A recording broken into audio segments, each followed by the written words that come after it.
riset juga bagaimana kita mencari topik dengan melalui platform tersebut.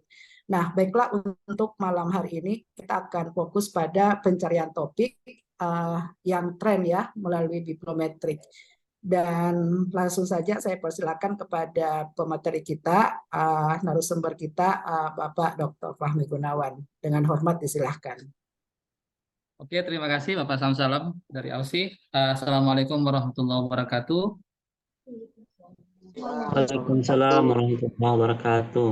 Alhamdulillah wa syukurlah wa la hawla wa la quwata illa billah. Wassalatu wassalamu ala rasulillah wa ba'du. Terima kasih Bapak Ibu semuanya.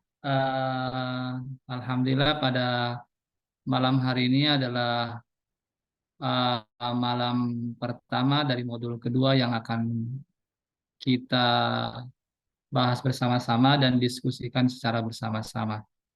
Kalau yang lalu benar apa yang disampaikan oleh Bapak Moderator, Pak Samsu Alam, bahwa yang lalu kita baru perkenalan bagaimana itu riset, kemudian bagaimana itu tipe-tipe risetnya, nah kemudian bagaimana navigasi artikel dan segala macam. Di modul 2 ini kita sudah akan mulai serius membahas tentang bagaimana penulisan artikel, khususnya original artikel atau research artikel. Oke, itu yang pertama. Terus yang kedua, insya Allah yang kedua adalah kita juga nanti akan membahas salah satu platform yang itu juga merupakan salah satu tools untuk bisa mencari topik penelitian. Pada malam hari ini saya akan banyak bahas tentang bibliometrik. Kemudian bibliometrik itu yang semacam apa? Ini saya tampilkan share screen-nya Bapak Ibu.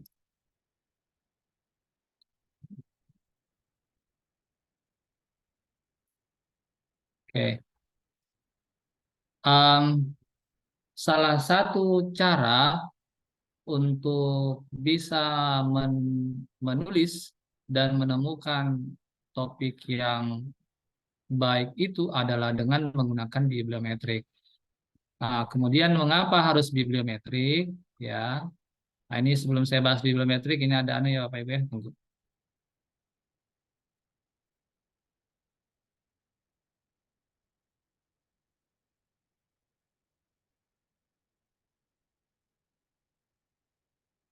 Oke. Ini ada sebuah artikel yang cerita tentang doing research, diterbitkan oleh Routledge, Journal of Research memang, jurnal sebuah penelitian. Kemudian di dalam jurnal itu, di dalam artikel itu disebutkan bahwa ternyata menurut versinya dia, itu ada 6 cara untuk bisa menemukan masalah penelitian. Ya, nah, yang pertama adalah ini ya, yang pertama adalah read widely in the literatures. Jadi kita harus banyak baca tentang riset-riset yang ada di bidang kita. Jadi kalau misalnya kita mau temukan satu persoalan penelitian yang kemudian itu mau diangkat sebagai sebuah tulisan, yang paling pertama memang harus banyak baca. Terus yang kedua adalah kita merefleksi terhadap pengalaman pribadi. Mungkin kita sudah banyak membaca tentang apa-apa yang kita pelajari, tapi kemudian kita diminta untuk bisa merefleksikan itu. Gitu. Kemudian yang ketiga adalah kita diminta untuk bisa membaca disertasi ya. Disertasi ya semacam tesis atau karya-karya ilmiah, misalnya Pak sarjana-sarjana, yang itu bisa ditemukan memang ada kalau misalnya platformnya itu ada OATD namanya. OATD itu platformnya memang khusus untuk tesis dan disertasi, tapi yang diterbitkan di luar negeri. Contoh misalnya tesis Pak Samsu Alam yang ada di Amerika, misalnya USA, itu juga bisa akan didapatkan di sana di OATD tadi. Atau mungkin nanti ketika misalnya Pak Samsu Alam nulis disertasi, kemudian itu di Curtin University, kemudian nanti diunggah, itu juga ini ya, disertasi itu tadi. Kemudian cara yang keempat adalah untuk bisa menemukan topik-topik penelitian itu adalah bagaimana? Adalah dengan menghadiri konferensi-konferensi internasional di bidang kita.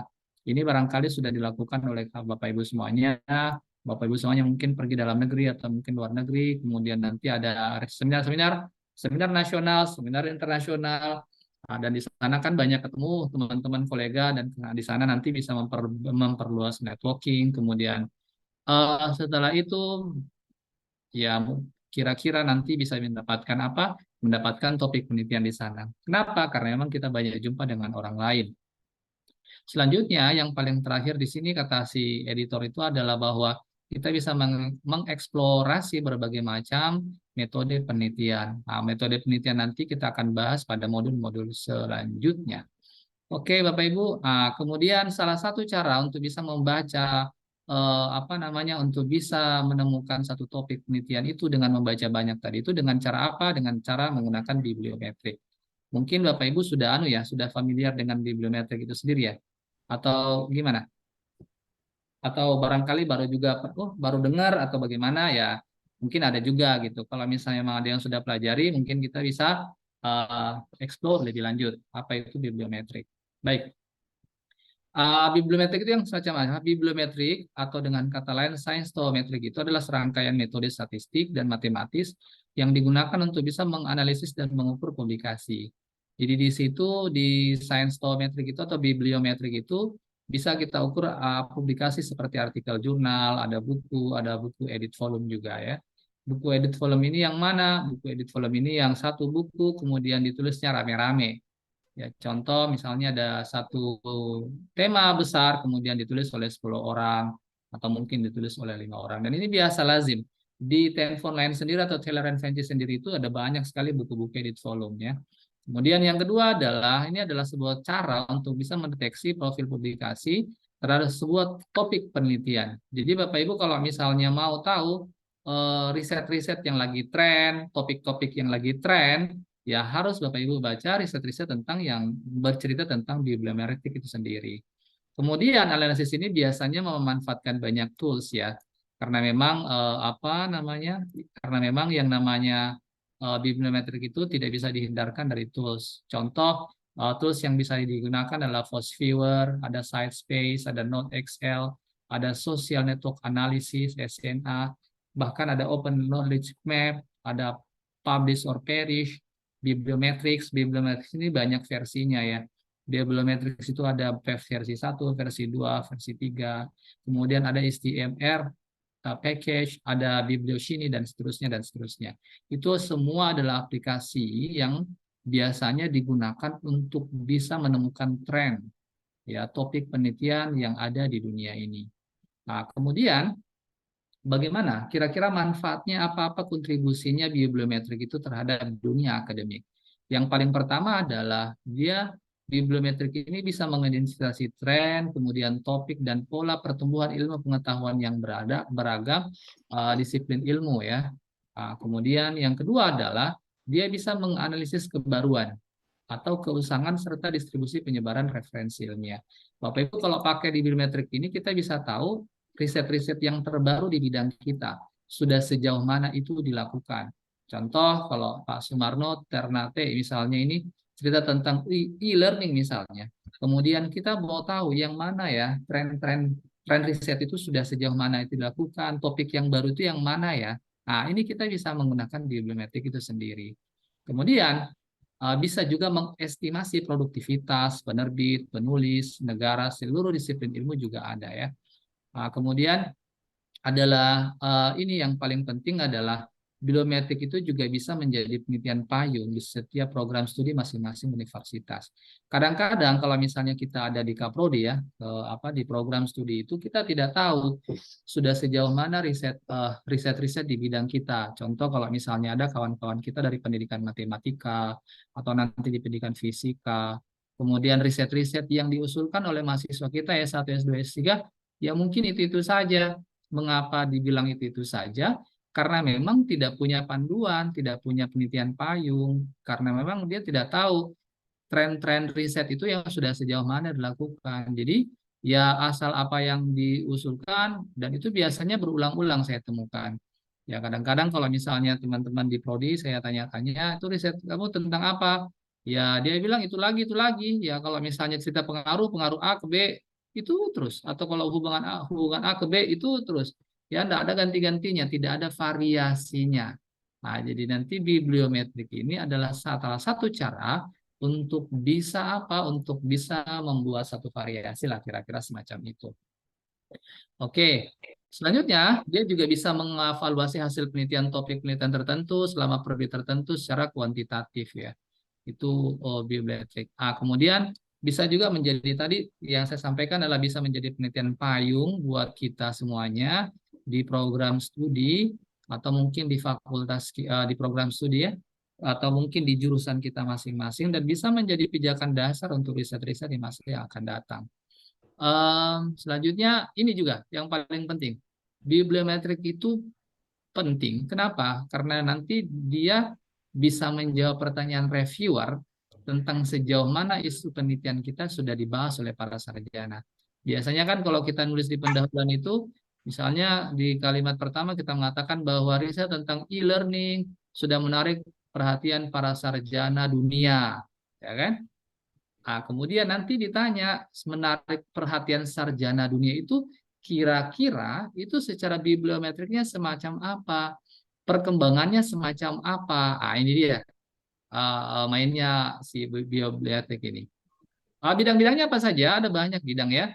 Ini kalau misalnya kita lihat referensi terbaru yang tahun 2000-2001 muncul, itu di bidang kedokteran, sains, pendidikan, komputer, kemudian bahasa, hukum. Bagaimana dengan Islamic Studies? Ya, kajian-kajian keislaman misalnya yang hukum Islam dan lain-lain sebagainya itu juga ada banyak ya. Hanya memang kalaupun toh misalnya belum banyak itu adalah tugas kita untuk bisa menuliskan salah satu ya artikel. Tapi memang kalau cerita tentang bibliometrik ini dia cerita tentang artikel review yang kemarin kita sudah bahas. Kalau misalnya model-modelnya artikel review itu kan ada banyak ya, ada sampai 15 sampai berapa ya itu model-modelnya. Ini salah satu modelnya adalah dengan menggunakan bibliometrik itu sendiri. Oke, baik Bapak Ibu ya. Nah, itu pengantarnya. Jadi bibliometrik itu apa, kontribusinya macam apa. Itulah sebabnya mengapa hari ini, malam ini kami sudah diskusikan bahwa ini yang mau disampaikan ke kawan-kawan semuanya.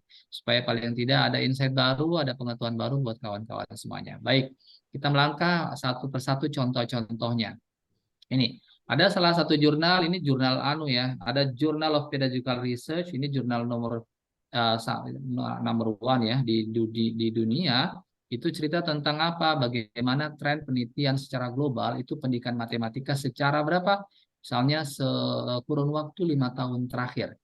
Ya, ini kita baca sama-sama. Misalnya ya, riset tentang pendidikan matematika ini bertujuan untuk bisa mengkaji tren terbaru dan isu-isu kunci dengan mengkaji penelitian di bidang matematika selama periode 2017 sampai 2021.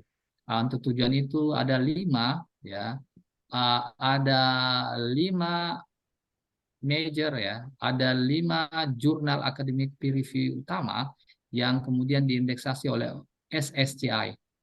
Kemarin kan kita sudah pelajari bahwa kalau misalnya indeksasi yang tertinggi di dunia itu kan bukan Scopus, tapi SSCI yang ada di Web of Science, gitu ya. Ini dia pakai database-nya SSCI, di SSCI Web of Science.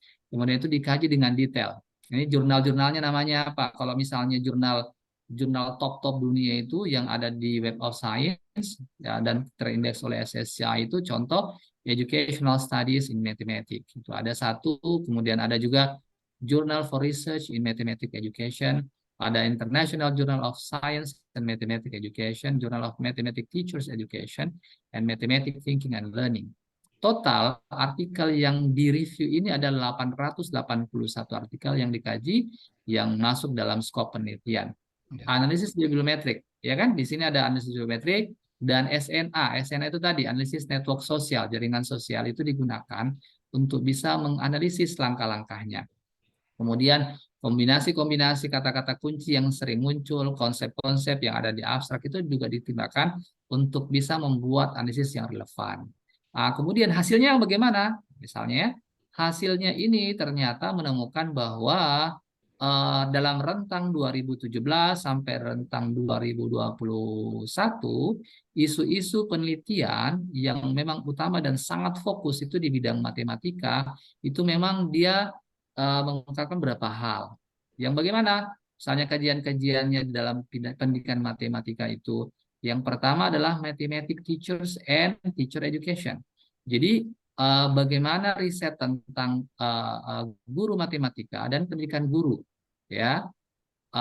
Itu yang paling pertama. Jadi kalau misalnya memang kawan-kawan dari pendidikan matematika mau riset S1, S2, S3, ini yang paling banyak ya, yang paling banyak diminati, most prominent ya, yang most focus and prominent research itu adalah guru matematika dan pendidikan guru. Khususnya apa? Khususnya tentang ini, teacher noticing topic ya. Jadi bagaimana misalnya dia membahas antara satu rumpun dengan rumpun yang lain, menghubungkan antara satu dengan yang lainnya. Kemudian yang kedua, menurut artikel ini bahwa tren secara global di dunia itu adalah kajian matematika yang kaitannya dengan apa? Kaitannya dengan persoalan gender, persoalan budaya, persoalan kesetaraan. Ya, jadi itu. Jadi kalau misalnya nanti kita membuat judul artikel, misalnya ada tema penelitiannya kita tentang apa? Oh, misalnya tentang kajian gender, budaya, dan kesetaraan misalnya.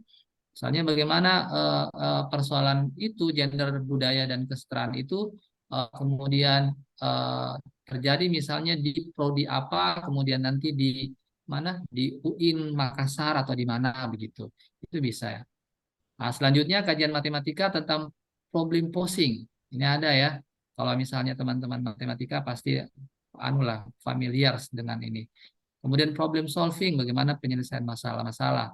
Kemudian ada modeling. Nah, kemudian ada yang disebut dengan STEM dan STEAM education. Nah, kemudian ya STEM itu apa? STEM itu memang dia adalah singkatan ya. S itu science, T itu technology, E itu engineering, M itu matematik. Nah, kalau di sini ada A itu yang bagaimana? A itu tambahnya art, ya. Jadi pendidikan sains, teknologi, engineering, dan matematik, dan juga art. Jadi itu. Kalau misalnya menurut ini artikel jurnal ini ya secara 5 tahun topik-topik penelitian yang lagi ngetrend di bidang matematika adalah semacam ini. Nah, ini dia. Ini adalah salah satu cara untuk bisa memvisualisasi ya, memvisualisasi memvisualisasi topik-topik yang lagi rame. Bapak Ibu bisa lihat-lihat di sini, yang besar-besar itu bulet-buletannya. Kemarin kan ada yang nanya-nanya tuh, Pak, itu kalau topik-topik yang buletan-buletannya, titik-titiknya banyak, yang mana? Yang ini. Ini dia pakai Fosviewer masalahnya. Jadi kalau misalnya buletan-buletan yang besar-besar itu rame, Pak. Yang tidak rame yang bagaimana? Yang bulutannya kecil-kecil. Ya. Jadi bagaimana misalnya kita mau mencari gap di sini? Kalau misalnya rame yang semacam ini tadi, ya, yang rame misalnya dibahas, otomatis itu kita ikut meramaikan riset-riset yang ada di sana, tentu dengan menggunakan pendekatan-pendekatan tertentu, misalnya. Mungkin misalnya ya kita menggunakan teori yang berbeda, kita menggunakan konsep yang berbeda, metode yang berbeda, atau barangkali geografis yang berbeda ya. Geografis ini riset-riset tentang pengembangan matematika, misalnya ada di mana? Ada di Amerika. Bagaimana misalnya di ini? Bagaimana misalnya kalau di Indonesia atau barangkali di UIN Makassar atau mungkin di UIN Jogja atau mungkin di Kendari, di mana-mana itu bisa dilakukan. Jadi semakin besar bulatannya, berarti itu semakin banyak, semakin ramai. Semakin kecil bagaimana, Pak? Semakin kecil berarti semakin belum ramai riset itu dilakukan. Contoh, yang kecil-kecil di sini kan cerita tentang misalnya early algebra misalnya di sini ya, yang paling kecil di ujung. Berarti bagaimana nanti hubungan tentang algebra itu dengan pendidikan matematika? Itu bisa saja. Atau barangkali yang di sini ada pre-service teacher misalnya. Pre-service teacher itu maksudnya apa namanya? Guru ya, calon guru, mahasiswa calon guru misalnya. Itu bagaimana misalnya hubungannya dengan pendidikan matematika. Jadi semacam itu. Nah, selanjutnya ini lebih anu lagi yang di sini. Nah, jadi kalau misalnya kita mau lihat tingkat kemunculannya, misalnya dengan menggunakan kata kunci, yang paling banyak itu cerita di dalam pendidikan matematika yang ini. Ada ini semuanya. Yang pertama adalah keywordnya pendidikan matematika, ada pendidikan guru, pengembangan profesi, teacher knowledge, pengetahuan guru, kemudian sistem kesetaraan, fraksi, evaluasi, kemudian ada prospective teacher ya, ada problem posing, kemudian ada juga modeling, ada juga pedagogical content knowledge. Ini pedagogical content knowledge ini biasanya nanti dia akan kaitannya dengan persoalan teknologi ya. Kemudian nanti ada teacher belief, keyakinan guru, ada problem solving, penyelesaian masalah, kurikulum, algebra. Jadi semua keyword-keyword yang ada di sini itu sebenarnya saling menjelaskan antara satu dengan yang lain dengan yang menggunakan visualisasi. Nah, kemudian ini tadi ya, ini kalau misalnya kita baca seluruh artikelnya, future research di sini ya, riset-riset ke depannya di bidang pendidikan matematika yang bagaimana? Ini kesimpulannya. Nah, terus kesimpulannya adalah ya ini kaitannya guru matematika dan pendidikan guru. Kemudian nanti ada kesetaraan gender, kesetaraan budaya gender, kemudian pengajuan masalah atau problem posing tadi ya. Kemudian nanti ada pemecahan ini sudah. Kemudian nanti ada matematik problem solving ya. Kemudian ada modeling, ada STEM education. Itu semuanya. Oke, itu baru satu bidang. Ya, itu kan baru 5 tahun terakhir, Pak. Sabar, Pak.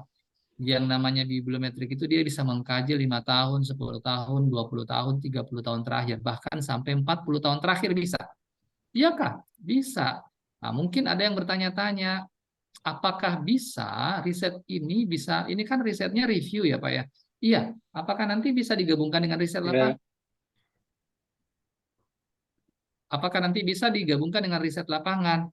Saya bilang itu sangat mungkin saja terjadi karena ada kawan saya ini orang tafsir yang lagi riset tentang bibliometrik dengan menggunakan mereview artikel-artikel tafsir yang muncul di Scopus, kemudian yang muncul di database Web of Science dan kemudian juga digabungkan dengan riset-riset lapangan. Jadi dia pergi ke UIN Jogja, DPG di misalnya UIN Surabaya untuk bisa mengetahui tren-tren pengkajian disertasi itu sudah sejauh mana dilakukan. Trennya sudah sejauh mana. Misalnya dalam 10 tahun terakhir itu disertasi yang ada di sana itu judul-judulnya apa saja, kemudian nanti diklasifikasi dan menggunakan bibliometrik itu sendiri. Baik, yang kedua, tentang hukum ekonomi Islam atau mungkin kita sebut dengan muamalah. Ini juga saya ambil dari sebuah artikel about scholarly works in the field of Islamic Economic Law. Ini visualization ya. Jadi memang kajiannya memang bibliometrik dan ini sudah terbit Bapak Ibu.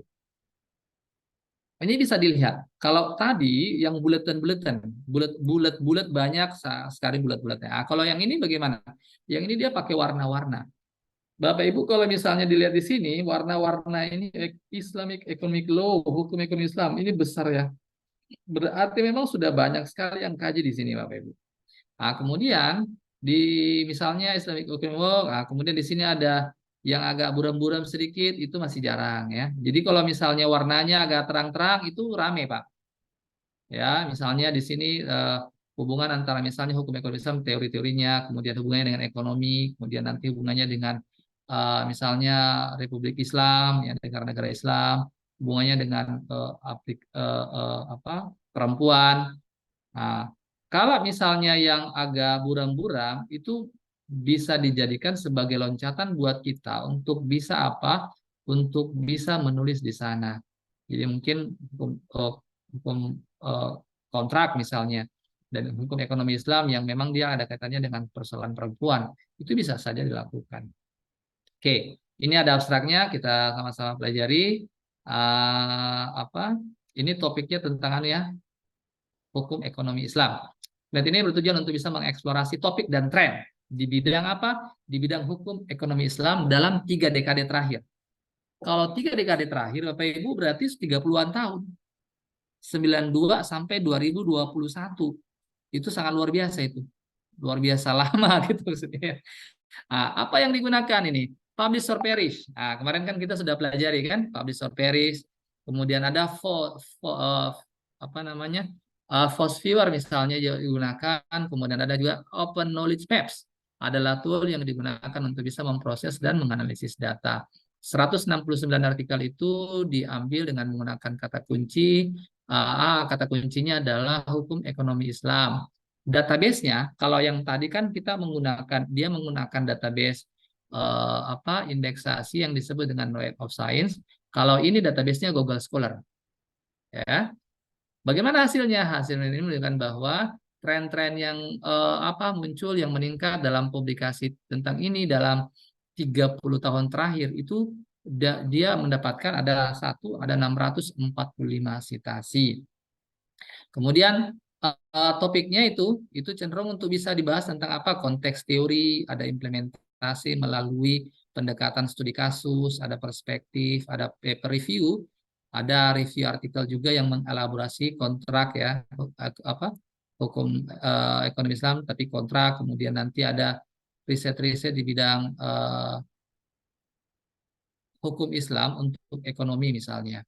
Kemudian yang terakhir dia sampaikan bahwa topik-topik yang dikembangkan dengan metode-metode yang berbeda itu bagus untuk bisa dijadikan sebagai loncatan untuk bisa diriset pada masa-masa yang akan datang.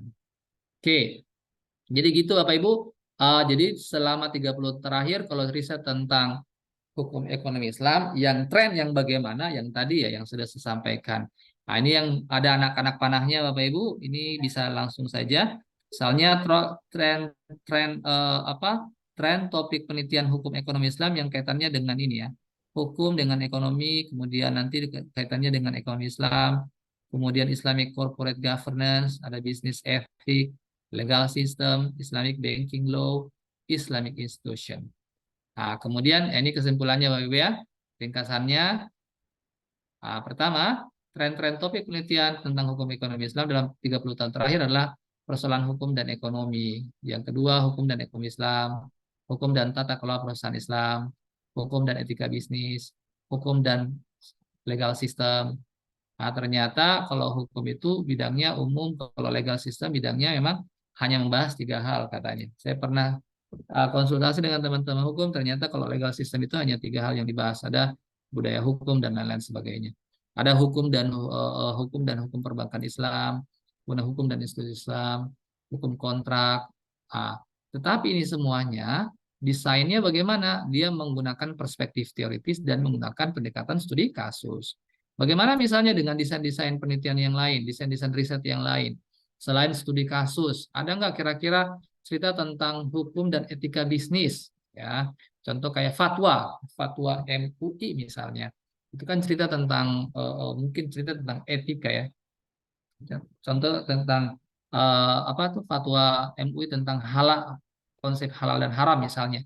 Halalnya misalnya satu produk itu menggunakan pendekatannya atau desain risetnya tentang etnografi atau mungkin fenomenologi, itu kan masih jarang dilakukan. Nah, itulah sebabnya mengapa kita lakukan itu. Jadi kalau kita sudah tahu tren-tren topik penelitian di kita, maka itu nanti bisa dijadikan sebagai penelitian payung di prodi masing-masing, dan kemudian nanti riset-risetnya kita itu akan fokus ke sana semua. Jadi misalnya dalam prodi itu ada 6 orang dosen, kemudian masing-masing telah menetapkan misalnya 2 topik riset yang kita mau kaji, makanya semua penelitian-penelitian itu nanti ada arahan di sana. Supaya apa? Supaya nanti prodinya semakin berkembang. Oke, baik. Selanjutnya adalah ini contoh nomor 3 ya. Apa contohnya? Contohnya adalah language learning strategy. Ada strategi pembelajaran bahasa. Ini orang-orang bahasa lagi ceritanya. Bagaimana kita lihat strategi pembelajaran bahasa itu dibahas oleh para pakar dunia. Sudah sejauh mana? Nah, ternyata di sini ada anunya. Di sini ada apa? Ada grafiknya. Mulai dari tahun 90 sampai 2022. Itu kira-kira 30 tahun terakhir juga Bapak Ibu ya. Nah, kalau misalnya 90 itu hanya 4 publikasi. Kemudian nanti 91 naik jadi 6. 92 ada 8. 93 ada 13. 94 sempat turun tapi ya cuma 12. Kemudian nanti tahun 2000-an, 2006 itu ada 44 riset yang cerita tentang strategi pembelajaran bahasa. Selanjutnya nanti ada 2014 50 riset yang cerita tentang itu, kemudian nanti ada 78. Jadi ini kalau misalnya kita lihat di sini maka ada tren bahwa riset tentang strategi pembelajaran bahasa itu meningkat dalam 30 tahun terakhir. Baik, kita baca ini anunya ada abstraknya supaya kita mengetahui konteksnya semacam apa Bapak Ibu ya. Jadi meskipun ini riset tentang strategi pembelajaran bahasa itu memainkan peranan penting dalam pembelajaran dan pengajaran bahasa selama 3 dekade terakhir atau 30 tahun terakhir, masih sedikit yang bisa membahas secara sistematis, mensintesis perkembangan topik tentang strategi pembelajaran bahasa. Nah, oleh karena itu, penelitian ini bertujuan untuk bisa melakukan satu review secara komprehensif tentang strategi pembelajaran bahasa dalam kurun waktu 1990 sampai 2022. Jadi tahun kemarin itu masih dihitung ya. Total artikelnya itu ada 927 artikel yang kemudian yang berkaitan dengan strategi pembelajaran bahasa itu dianalisis melalui analisis bibliometrik dan modeling topik struktural. Yaitu kalau bibliometrik kemudian structure topic modeling itu adalah satu aplikasi juga Bapak Ibu ya, itu yang dia gunakan. Kemudian ini analisis performance, kemudian mappingnya itu mencakup produksi tahunan yang tadi saya sudah sampaikan perkembangannya mulai dari 91, mulai dari 91, 92, 93, 94 sampai nanti 2022. Oke, kemudian di sini the most influential journal, jadi jurnal-jurnal yang paling berpengaruh, institusi-institusinya, negara-negaranya dari mana saja. Kemudian nanti ada authornya, jadi dia bahas itu juga, jaringan kolaborasinya itu juga dilakukan ya dengan menggunakan tadi analisis bibliometrik. Nah, ternyata hasil temuannya itu menemukan 24 topik penting yang teridentifikasi, kemudian nanti dikelompokkan menjadi berapa? 6 topik. Jadi dari 24 topik itu ada istilahnya pengelompokan topiknya, ada 6. Kalau di bidang ini, di bidang strategi pembelajaran bahasa untuk teman-teman yang di pendidikan bahasa atau pendidikan bahasa Arab atau mungkin bahasa Inggris ya, bisa. Apa-apa saja itu topik-topiknya. Yang pertama adalah ada 6 topik yang berkaitan, ada 6 topik yang berkaitan dengan strategi yang berbasis keterampilan, skill based strategy. Kemudian ada 3 topik yang berkaitan dengan persoalan subjek ya, ada materinya LLS itu strategi pembelajaran bahasa. Kemudian 3 topik yang berkaitan dengan isu multilingualism. Sisanya ya tipe-tipe yang berbeda dan faktor-faktor yang mempengaruhi ya, faktor-faktor yang mempengaruhi ini LLS. Mengapa misalnya strategi pembelajaran bahasa itu dilakukan. Oke. Nah itu. Jadi 24 topik itu yang semacam apa Pak? Nah, nanti di belakang kita akan sampaikan. Nah ini kesimpulannya, nah ini 24 topik ya teman-teman yang dari pembelajaran bahasa ini. 1, tentang self-regulated LLS. Apa maksudnya? Regulasi diri ya di bidang strategi pembelajaran bahasa. Nanti tinggal ditambahkan, saya mau kaji tentang, mungkin mahasiswa kita yang mahasiswa S1 yang mau kaji tentang yang memang dia di bidang pendidikan bahasa, dia mau kaji tentang regulasi diri misalnya di bagian strategi pembelajaran bahasa. Topik yang kedua ada perbedaan budaya misalnya. Perbedaan budaya dalam strategi. Jadi budayanya misalnya orang Indonesia, kalau ini dunia ya, orang Indonesia budayanya dengan Cina bagaimana? Misalnya budayanya, perbedaan budaya antara Indonesia dengan misalnya Amerika semacam apa, Asia dengan Afrika semacam apa, dan lain-lain sebagainya.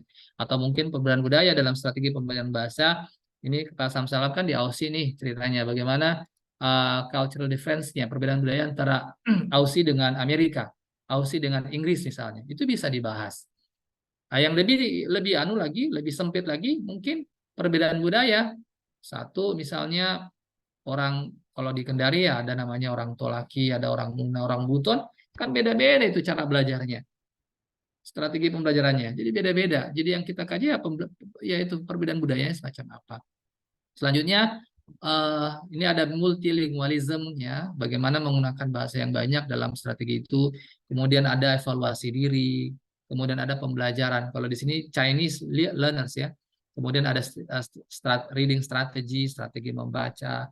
Kemudian nanti ada test taking ya, strategi bagaimana strategi pembelajaran tes, kemudian bagaimana writing strategi, strategi nulis, bagaimana otonomi dalam belajar itu, bagaimana strategi pembelajaran vocab, kemudian nanti effect of native language, bagaimana pengaruhnya bahasa ibu terhadap di dalam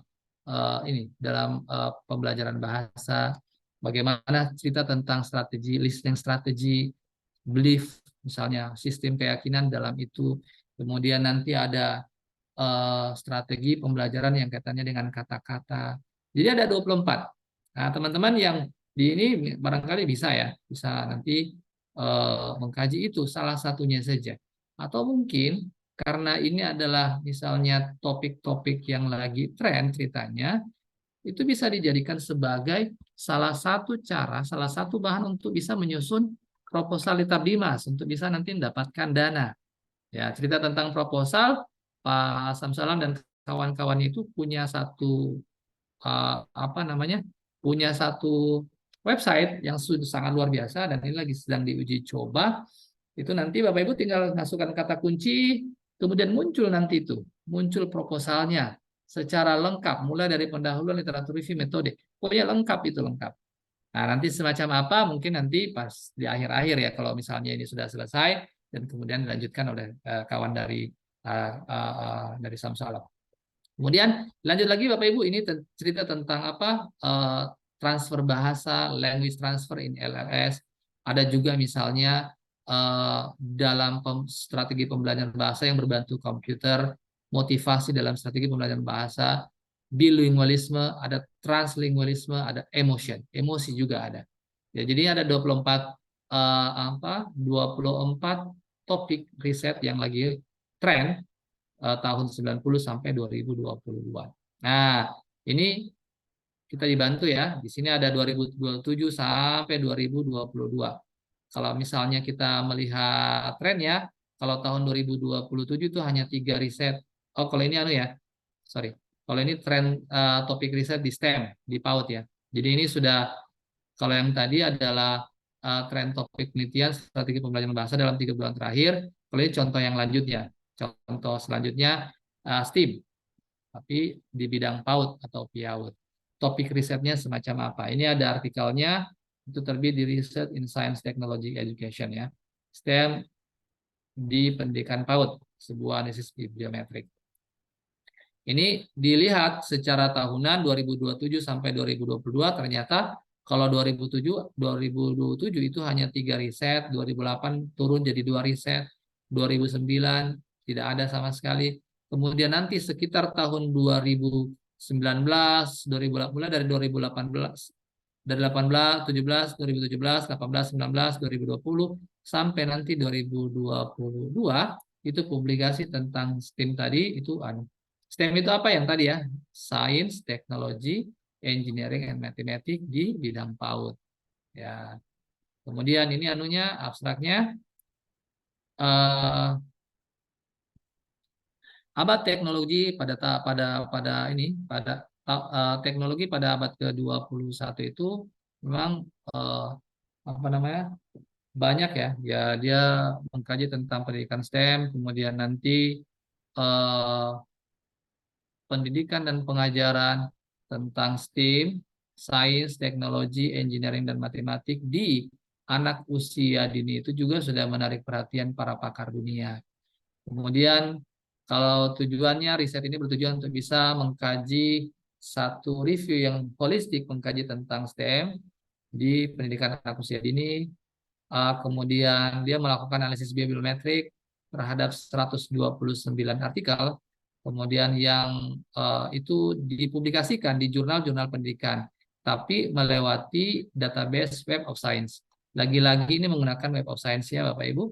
Kemudian desain dan metodenya, jadi penelitian ini menggunakan FOSS-Viewer, jadi lagi-lagi FOSS-Viewer aplikasi ya, ini untuk bisa menganalisis dan melakukan analisis bibliometrik.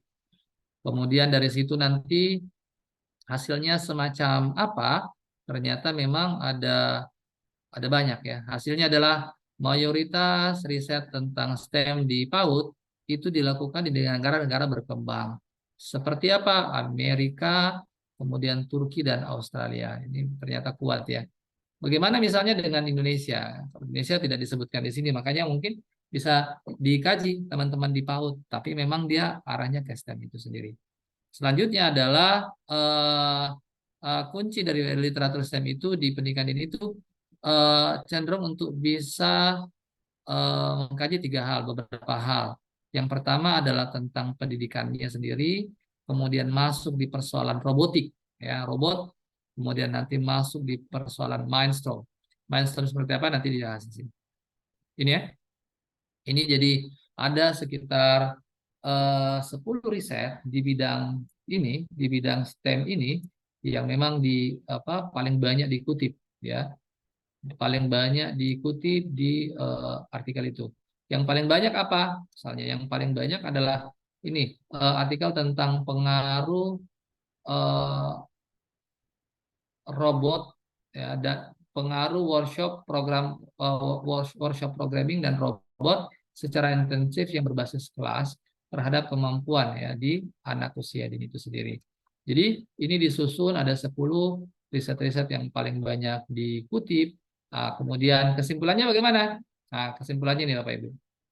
Kalau cerita tentang tren topik penelitian di STEM PAUD itu dalam 1,5 dekade terakhir, itu kurikulum tentang robot, terus perbedaan gender dalam pemrograman robotik. Nah, mungkin kalau misalnya dalam ilmu pemrograman robotik itu, misalnya anak-anak yang laki-laki sama anak-anak perempuan mungkin beda ya caranya. Nah, kemudian ada narasi kisah juga, cerita-cerita. Kemudian ini sudah masuk di teknologi touchscreen ya, layar sentuh. Kemudian game yang sifatnya juga layar sentuh, itu bisa dibahas. Nah, kemudian sistem keyakinan guru, kemudian nanti ada sistem sikap guru terhadap kesiapan mengajar. Jadi ini beberapa topik tren topik penelitian di bidang PAUD ya. Selanjutnya yang kelima, ini banyak ya. Yang kelima itu di bidang psikologi misalnya. Ini ada kecemasan sosial remaja ya. Nah, ini abstraknya ini terbit di Taylor and Francis, kemudian di Journal of General Psychology itu dilakukan tahun 2002 sampai tahun 2021. Jadi analisa untuk output ilmiah tentang kecemasan sosial remaja dan hubungannya dengan variabel pendidikan psikologi di jurnal-jurnal top dunia, dan itu selama tahun 2002 sampai tahun 2021. Apa tujuannya? Tujuannya adalah untuk bisa memberikan misalnya pandangan yang hal-hal yang baru di bidang ini, kecemasan sosial remaja. Oke, kemudian nanti pencariannya ya, pencarian literatur ilmiah itu dilakukan dengan menggunakan Web of Science. Jadi lagi-lagi mereka menggunakan Web of Science ya untuk bisa mencari ini datanya. Kemudian ada 157 riset-riset empiris yang diidentifikasi. Kemudian analisis dilakukan dengan menggunakan Bibliometrics 3.0 yang ada versinya karena perkembangan riset di bidang kita masing-masing. Contoh ada yang atau barangkali ada di kemudian ternyata hasilnya ini menunjukkan bahwa ada perkembangan yang berbeda dan lain sebagainya. Refleksi diri itu atau misalnya di jadi jumlah tentang variabel pendidikan politik ada baik nomor bagaimana hubungannya kedua dan bagaimana reaksi atau si nanti bantuan di ada 10 kemudian lagi ini yang paling terakhir tadi yang paling banyak adalah kecemasan sosial yang kaitannya misalnya dengan performance dan achievement. Oke, nah, ternyata juga ada KSR yang kaitannya dengan penyesuaian akademik dan KSR yang kaitannya dengan keterlibatan akademik. Jadi ada 15 tema utama di bidang ini. KSR atau kecemasan sosial remaja, social anxiety. Oke, selanjutnya yang lain lagi, misalnya kita lari di bidang ekonomi misalnya. Ini ada pengalaman pelanggan dalam perdagangan sosial ya, dalam 2 dekade terakhir. Ini muncul di International Journal of Human Computer Interaction. Itu publishernya adalah Taylor and Francis juga. Bagaimana pengalaman ini pelanggan ya, pengalaman pelanggan dalam perdagangan sosial. Nah, ini kemudian ini Bapak Ibu, ini ada abstraknya. Kemudian ini menggunakan apa? Dia menggunakan ini si Soma Amol Daegu sama Beijing C Mohan, ini penulisnya. Dia menggunakan 5 klaster, kemudian 5 klaster yang bisa memunculkan tema-tema itu. 5 klaster itu semacam apa? Yang nanti di belakang ada ya. Kemudian riset ini dia menggunakan 116 artikel from Scopus and Web of Science. Jadi dia menggunakan berapa? 16 artikel dari database Scopus dan Web of Science. Hasilnya 5 macam cluster ya di bidang ini. Pengalaman pelanggan. Ini kalau misalnya kita lihat secara visualisasi, yang paling banyak kalau cerita tentang pengalaman dengan e-commerce, kaitannya dengan customer loyalty, ya, kesetiaan customer. Kemudian social e-commerce itu kaitannya dengan engagement, bagaimana keterlibatan para pelanggan itu. Yang belum banyak di bagian ini, Bapak Ibu ya, yang belum banyak misalnya social commerce langsung ke persoalan satisfaction misalnya. Atau misalnya e-commerce misalnya yang kaitannya dengan yang paling bawah sekali ini, ada social influence ya, langsung. Karena kalau misalnya bulutannya merah, yang besar-besar ini bulutannya itu udah banyak. Yang kecil-kecil ini, yang kayak social influence, satisfaction, ada Swift Guanxi itu masih sedikit ya dilakukan. Kesimpulannya ini ya, pengalaman pelanggan dalam perdagangan itu. Yang pertama adalah pengalaman pelanggan yang kaitannya dengan pembelian ya. Kemudian yang kedua, topik-topik yang muncul itu adalah pengalaman pelanggan dan Swift Guanxi itu apa? Hubungan interpersonal berdasarkan pengalaman pelanggan yang kaitannya dengan dukungan informasi, pengalaman pelanggan yang kaitannya dengan dukungan emosi, dan kemudian pengalaman pelanggan yang kaitannya dengan persoalan impulse buying, belanja tanpa ada rencana-rencana. Jadi kalau misalnya ibu-ibu di pasar langsung lihat-lihat, oh tiba-tiba langsung membelinya tanpa ada perencanaan, itu ternyata banyak dikaji, ya, banyak dikaji di bidang ekonomi. Nah, kemudian di sini di artikel ini ternyata dia mengarahkan kita dia mengarahkan kita untuk bisa langsung ke research question. Jadi pertanyaan kita riset yang bisa langsung kita ambil dan kemudian kita teliti di tempat kita masing-masing. Ya, contoh kayak begini ya. How did online buying groups atau community evolve and function over time? Bagaimana misalnya kelompok-kelompok customer yang membeli itu ya online buying, komunitas membeli secara online itu terlibat dari sepanjang waktu misalnya. Kemudian what inspired the group's content creation and why? Apa yang mempengaruhi misalnya? Kemudian kenapa ya semacam itu?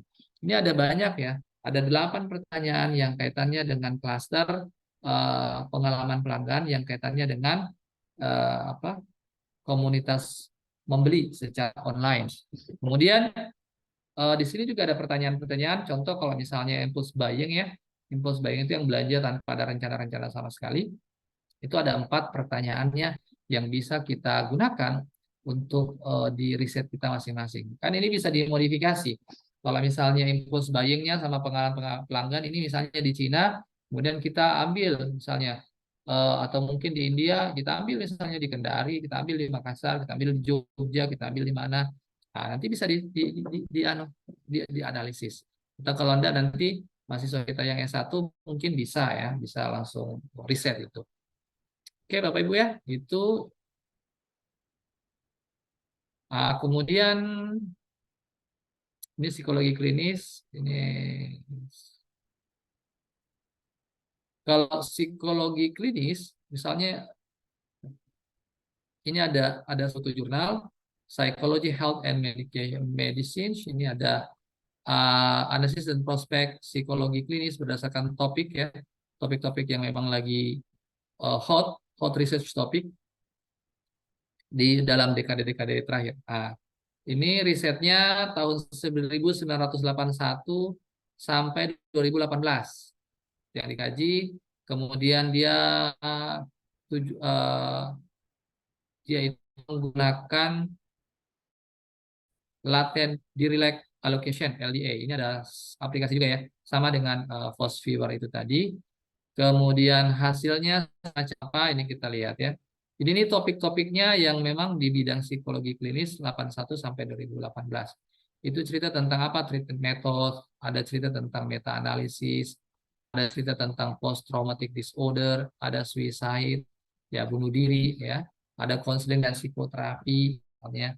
Tapi kalau misalnya cerita tentang konseling dan psikoterapi, misalnya di sini ada banyak pilihan-pilihannya juga bagaimana yang dikaji itu adalah tentang berita-beritanya, metafornya, kemudian orang-orangnya, terapisnya, dan lain-lain. Nah, kemudian ada sexual abuse ya, penyimpangan seksual. Yang dikaji yang bagaimana penyimpangan seksual itu? Oh, yang dikaji misalnya tentang penyimpangan seksual di anak-anak, kemudian nanti di orang dewasa, kemudian penyimpangan seksual yang laki-laki, kemudian pemerkosaan dan lain-lain. Itu bisa. Ini ada 20 topik riset yang memang lagi hot. Kemudian itu tahun 81 sampai tahun 2018. Bahkan kalau misalnya di sini yang terakhir masalah sleep related problem, masalah tidur ya, seperti insomnia, tidur, narsis, itu banyak banget dibahas. Oke. Apa namanya? Ini sudah sampai jam 9, ada masih banyak lagi Bapak Ibu ya. Mungkin ada yang nanya-nanya, kalau misalnya psikologi sosial dalam 20 tahun terakhir bagaimana? Ini judul-judulnya, ada kecemasan, ada depresi, masalah perilaku, gangguan kecemasan, penyalahgunaan narkoba, kesulitan akademik, isolasi diri, masalah keterikatan, kepercayaan diri, trauma. Oke, gitu Bapak Ibu. Kemudian nanti ada riset banyak di penelitian komunikasi, kemudian nanti di bagian linguistik itu banyak sekali riset-riset yang memang cerita tentang bibliometrik ini. Dan apa namanya?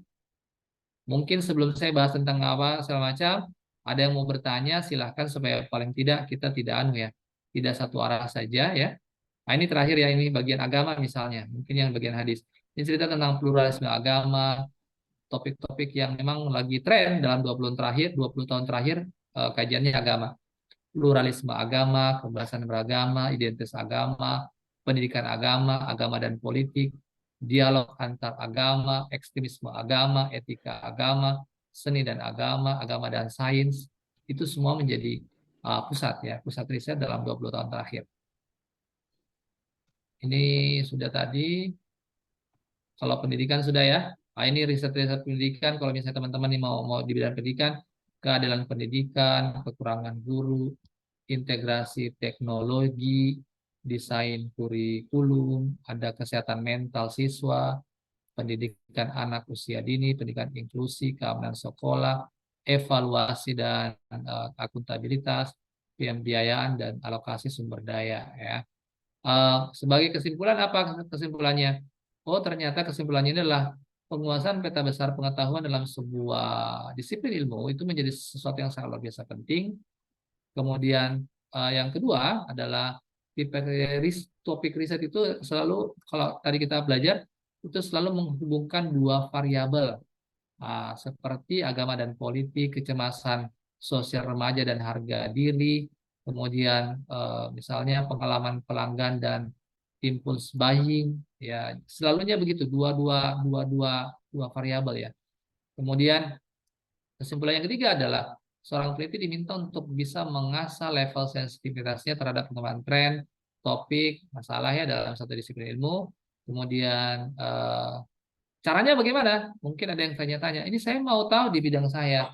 Caranya mudah Bapak Ibu ya. Kalau misalnya untuk sementara, eh, pertama adalah Bapak Ibu tinggal klik ya, ketik bibliometrics misalnya dan agama, misalnya itu sebagai basis pencarian di database. Jadi kalau misalnya Bapak Ibu pakai database apa? Telepon Line bisa, atau Wiley bisa, atau mungkin Science Direct. Tinggal diketik aja pakai bahasa Inggris, nanti akan muncul riset-riset yang berkaitan dengan kita. Kalau nggak dapat bagaimana? Misalnya munculnya terbitnya tahun 2022, terbitnya mungkin tahun 2023. Mungkin Bapak Ibu bisa cari di ResearchGate seperti yang sudah disampaikan sebelumnya, bagaimana caranya kan cari itu. Nah, kemudian selain ngetik langsung, itu kita bisa menggunakan topik ya, aplikasi tertentu yang sudah saya sampaikan tadi, bahwa kita bisa menggunakan Force Viewer, bisa kita menggunakan Bibliometrics yang level 1, 2, 3 bisa, atau Biblioshiny bisa kita lakukan itu. Bagaimana untuk prakteknya di sini? Nah, kalau misalnya nanti prakteknya mungkin kita akan luangkan waktu ya, free, supaya langsung bisa cari sendiri bagaimana caranya. Oke Bapak Ibu, ini saya coba stop screen, kemudian Ibu bisa, sorry. Contoh ya, misalnya di sini saya buka Google Scholar aja deh misalnya. Ini kita mau tahu tren topik di kita ya, misalnya ya. Ini Google Scholar Bapak Ibu. Oke, ini sudah. Oke. Pak Sumarno, ini maaf, apa bidangnya apa Pak? Halo, halo, Pak Sumarno. Pendidikan dan keguruan, Pak Dokter. Pendidikan, korupsi. Pendidikan, pendidikan dan keguruan, Pak Dokter. Yang lebih spesifik lagi kira-kira apa? Yang spesifik.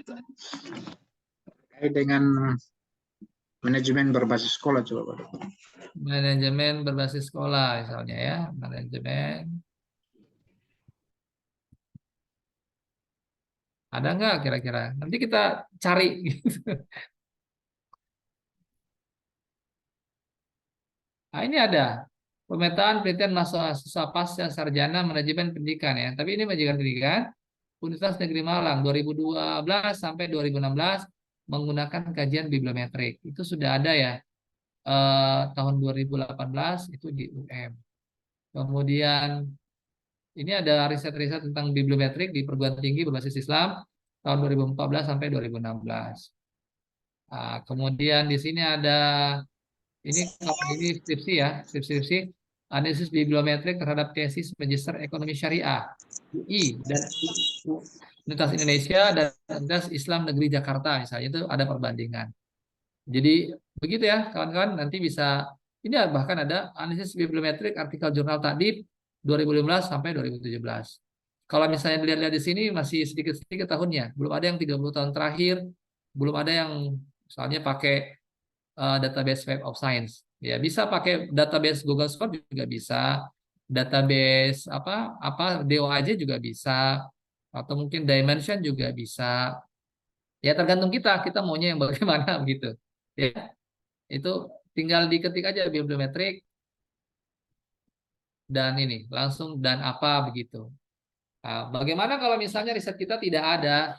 Ya kalau tidak ada ya Bapak Ibu tulis tentang itu supaya bisa memberikan insight, memberikan pengetahuan bagi para pembaca di bidang Bapak Ibu masing-masing. Oh, kalau misalnya supaya mereka paham, oh ternyata kalau pendidikan bahasa Arab itu khusus misalnya ke Mumtaz, itu risetnya sudah sejauh mana dilakukan itu. Kita yang nulis. Siapa autornya, terbitnya di mana saja, perkembangannya semacam apa. Itu ya kalau misalnya belum ada di Google Scholar, berarti tugas kita untuk bisa nulisnya. Bisa nggak terbit di Sinta 2?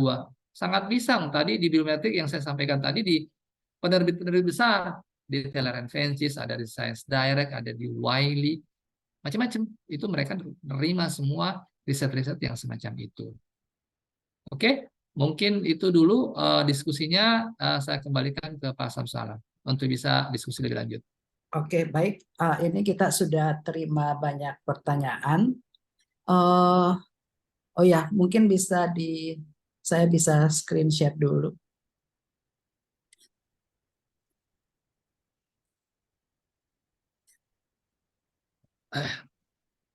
Ya, ini ada beberapa pertanyaan.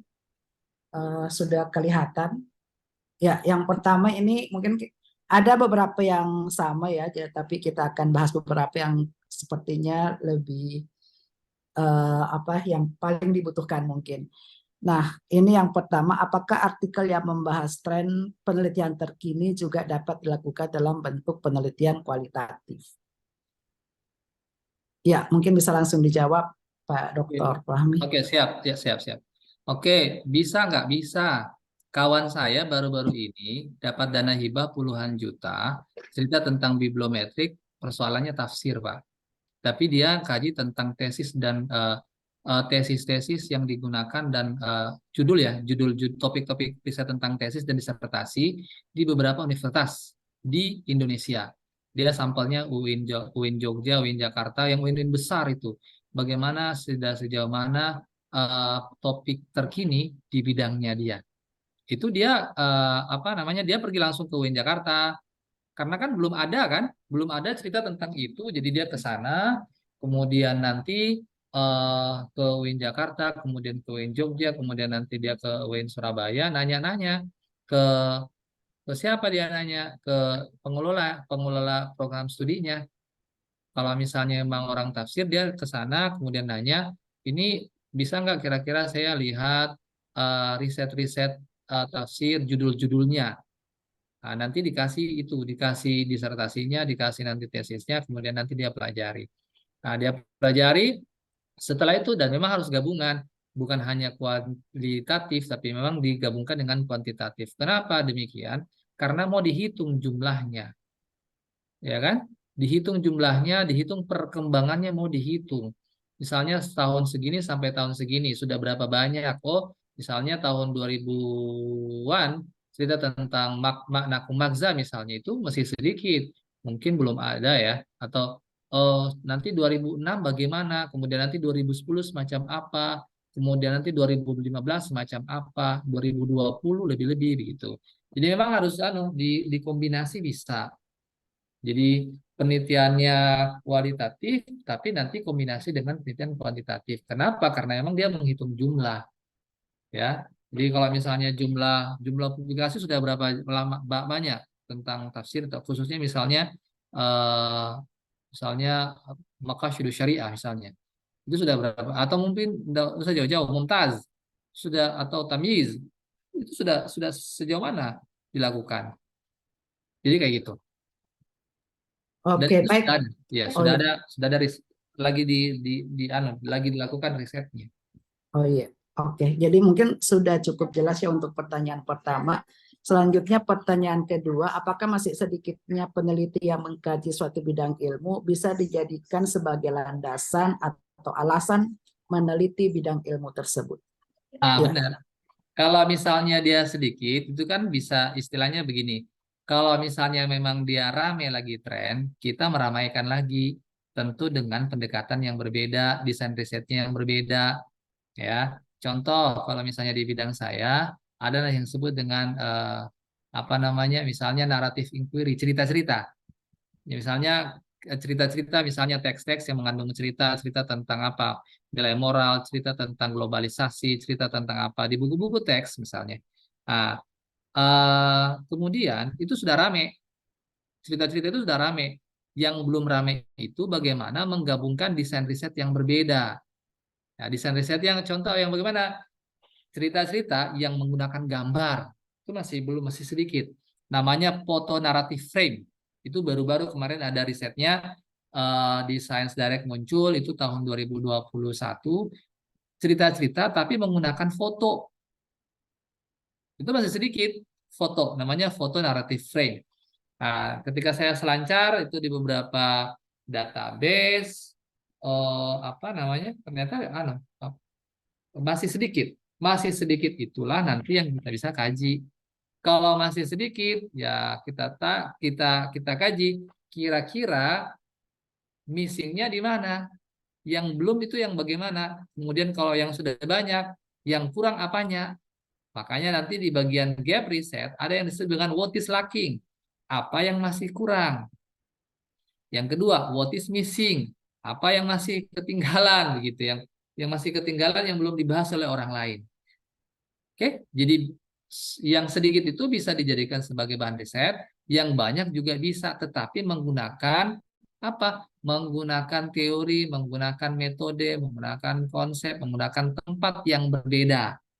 Tadi banyak disebutkan, oh tempatnya misalnya di Cina, tempatnya di India, tempatnya di mana. Kita bagaimana? Di Kendari bisa nggak? Bisa. Di Bone bisa? Bisa. Tergantung kita ya. Artinya itu bisa dijadikan sebagai apa? Artikel mentor. Artikel mentor buat kita untuk bisa mengkaji apa di bidang kita masing-masing. oke, baiklah. Suhu Fahmi ya sudah menjawab beberapa pertanyaan. Nanti beberapa pertanyaan mungkin akan kita jawab di apa secara tertulis saja. Karena sekarang ini rekan saya Andre ya kayaknya sudah berada di room. kalau tidak salah. Oh, katanya di remove sama. Oke, ya saya minta gabung lagi. Tadi sudah bergabung, cuman Mungkin nggak tahu tuh si Winona ya. nggak tahu. Oke. Eh, Iya Pak, boleh diminta untuk bergabung.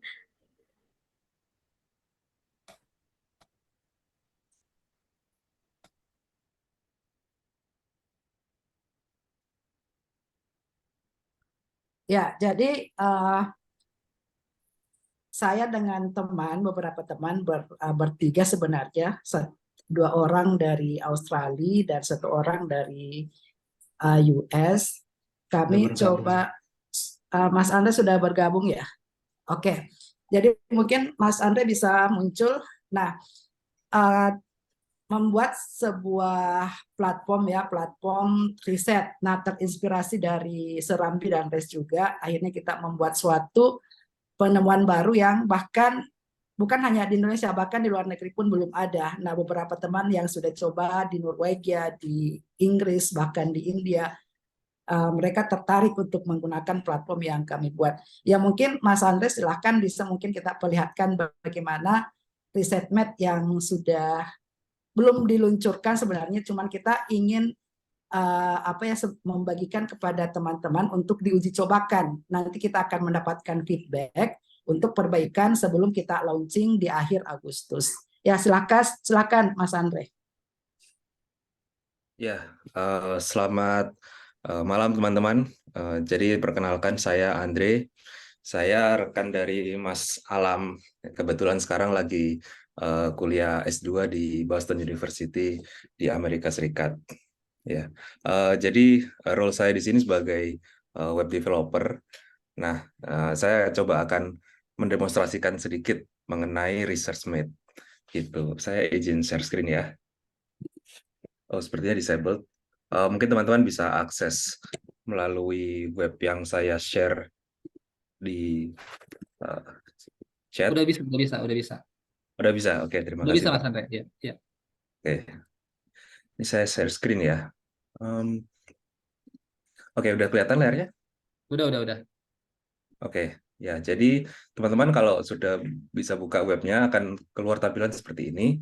Nah, jadi teman-teman nanti bisa memasukkan topik riset.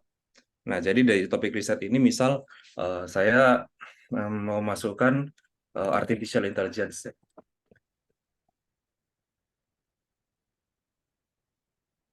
Oke, terus langsung diklik go. Nah, kemudian nanti di sini akan melakukan integrasi dengan ChatGPT. Jadi di web ResearchMate ini menggunakan ChatGPT sebagai core engine-nya. Nah, jadi kita udah integrasi dengan AI. Nah, nanti di sini mereka akan menampilkan nih title, background, kemudian literature review, kemudian gap, dan seterusnya. Jadi section atau bahan-bahan untuk membuat sebuah proposal riset sudah akan diberikan oleh AI seperti itu.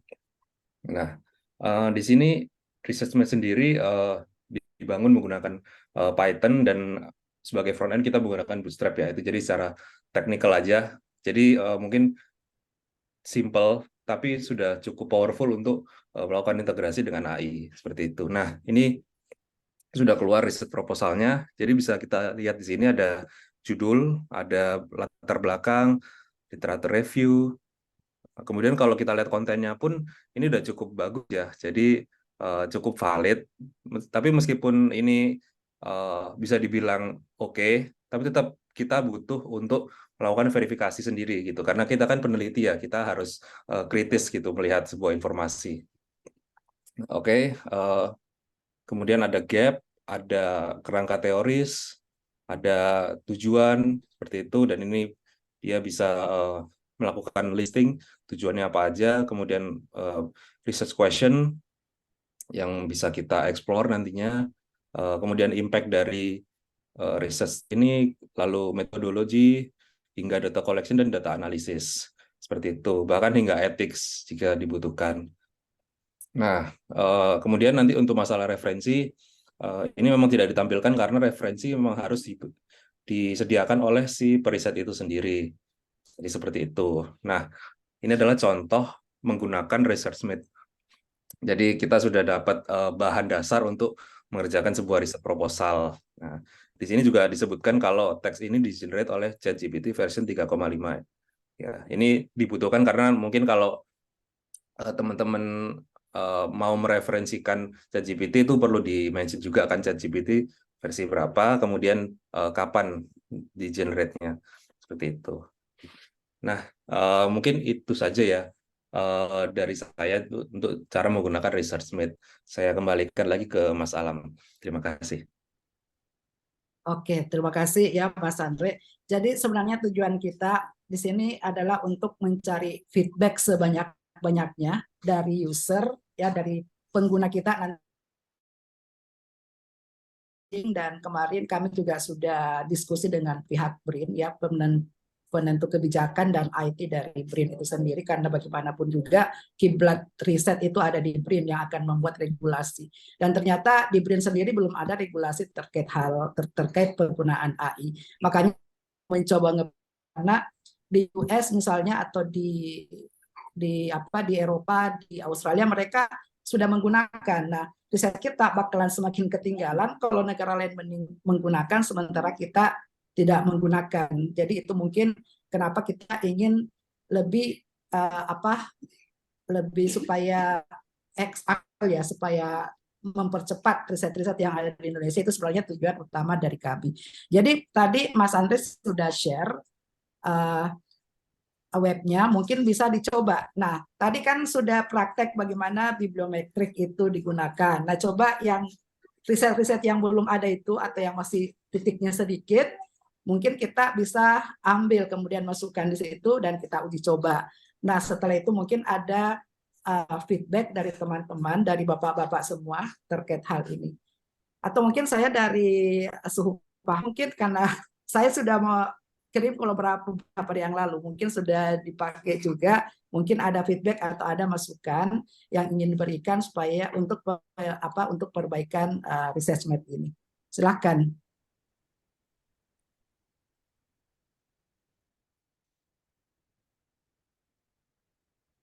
Saya generate dulu ya.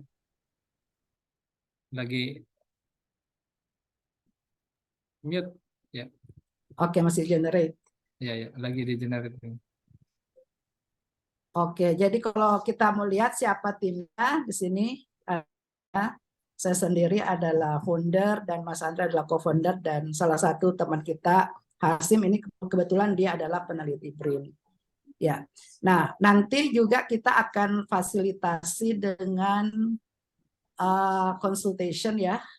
Di sini consultation, di sini gunakan human. Jadi bapak-bapak ibu-ibu yang merasa bahwa saya punya keinginan untuk berbagi ilmu atau saya ada menguasai ilmu.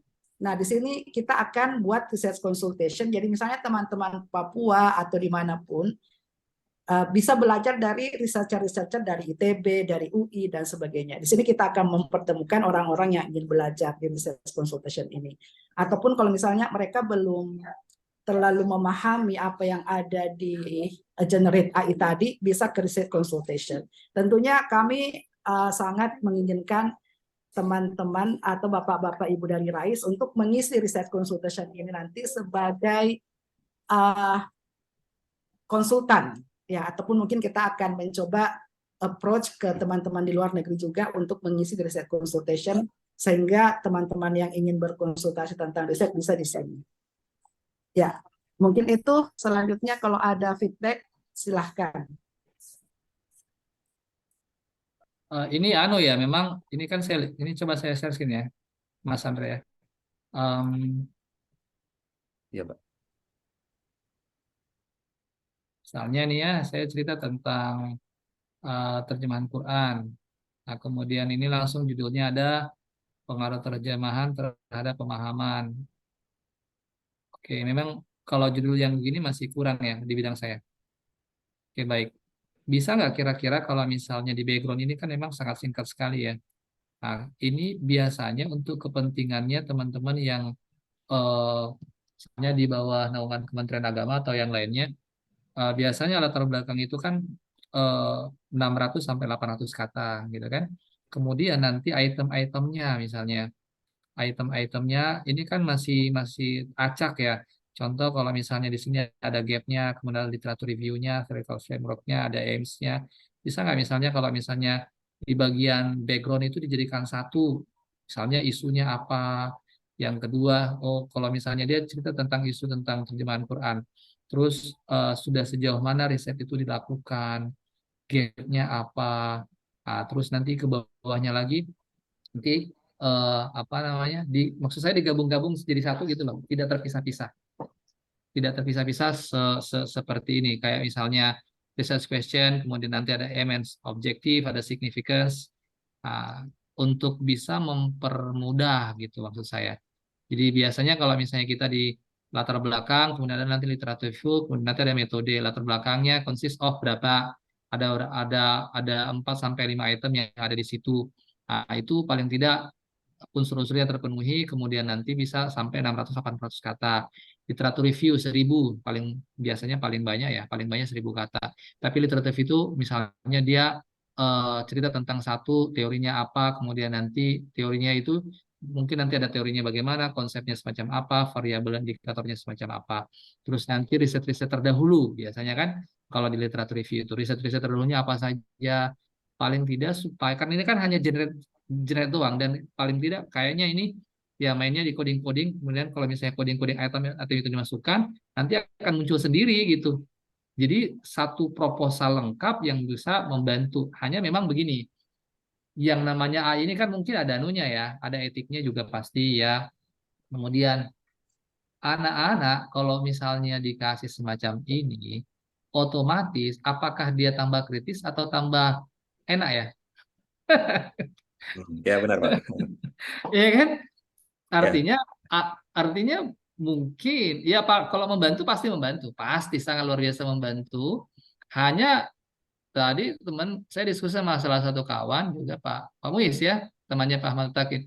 Ini enggak bodoh-bodoh jika anak-anak ini bahasanya saya, apakah misalnya ini apakah tidak apa namanya, apa tidak memunculkan sesuatu yang lebih buruk misalnya, karena anak-anak dimanja semacam itu.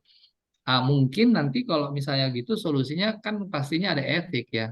Pada ada etik bahwa AI ini kan pakai AI ini hanya sekedar usulan saja, kemudian nanti kita mau melakukan parafrase misalnya. Ini bahasa Inggris ya Mas Andre ya. Ya, untuk saat ini masih support bahasa Inggris saja Pak. Supportnya bahasa Inggris ya. Mungkin nanti ke depannya bahasa Indonesia ada supaya paling tidak anak-anak lebih baik. Itu mungkin usulan saya, Pak. Kalau misalnya Mas Andre, nanti misalnya background-nya isinya apa saja, literatur review-nya isinya apa saja, metode isinya apa saja, nanti dibuat paragraf supaya lengkap dan tidak terpisah-pisah. Kalau saya gitu sih. Baik, ya. Oke, terima kasih. Terima kasih. Ya, terima kasih Pak atas feedback-nya. Jadi memang saya sedikit beri tanggapan dulu ya Pak ya. Jadi memang mengenai masalah etik ya, itu sempat dibahas juga oleh beberapa rekan-rekan. Jadi AI ini kan sebenarnya kita gunakan sebagai tools ya. Dan tools itu tergantung siapa yang menggunakan dan bagaimana aturan dalam penggunaannya. Seperti contohnya dulu mungkin zaman kita tuh ada Wikipedia. Jadi Wikipedia itu dulu kalau masih awal-awal muncul internet, kita tidak disarankan untuk menggunakan Wikipedia gitu. Meskipun dia lengkap, meskipun dia benar, diedit oleh beberapa orang, banyak sumber-sumber yang benar, tapi kita tidak boleh menggunakan itu secara langsung. Nah, sama dengan AI ini. Jadi AI ini kita menggunakan sebagai tools untuk men-trigger si peneliti itu. Jadi knowledge yang digunakan oleh AI itu nanti harus dikembangkan oleh si peneliti tersebut. Jadi memang kita sengaja ke poin selanjutnya, yaitu tidak memunculkan semua hal yang harus ada di riset proposal. Seperti Bapak bilang tadi, kan lebih detail ya, jadi ada berapa ratus kata. Nah, memang kita untuk sementara ini tidak menggunakan AI untuk langsung mengenerate seluruh proposal yang jadi, yang bisa langsung dipakai.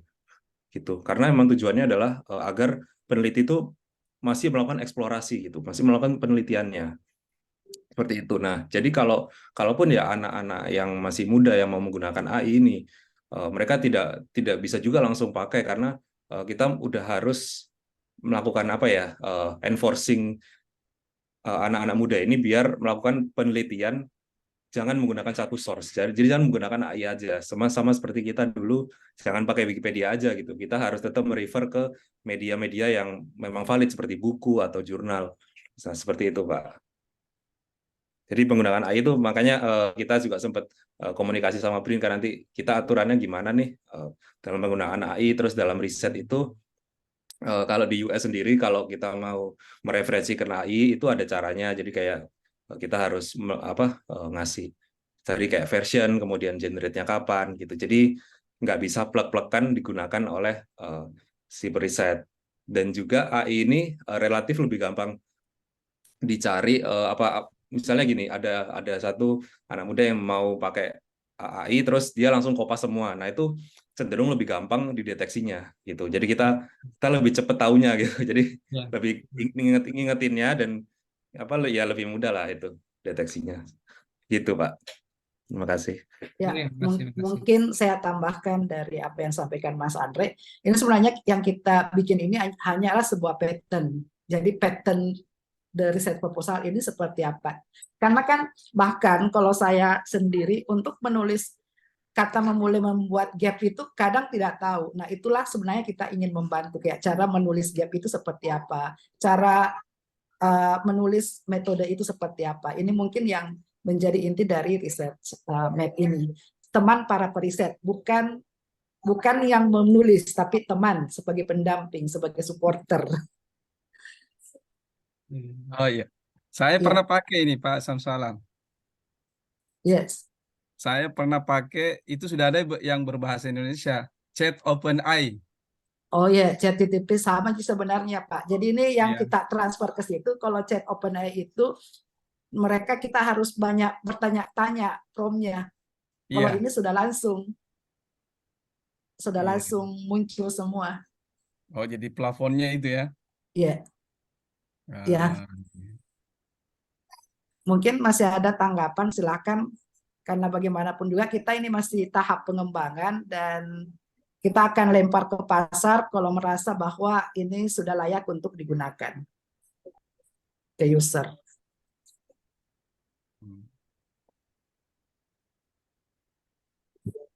Saya Kanda. Ya, silakan.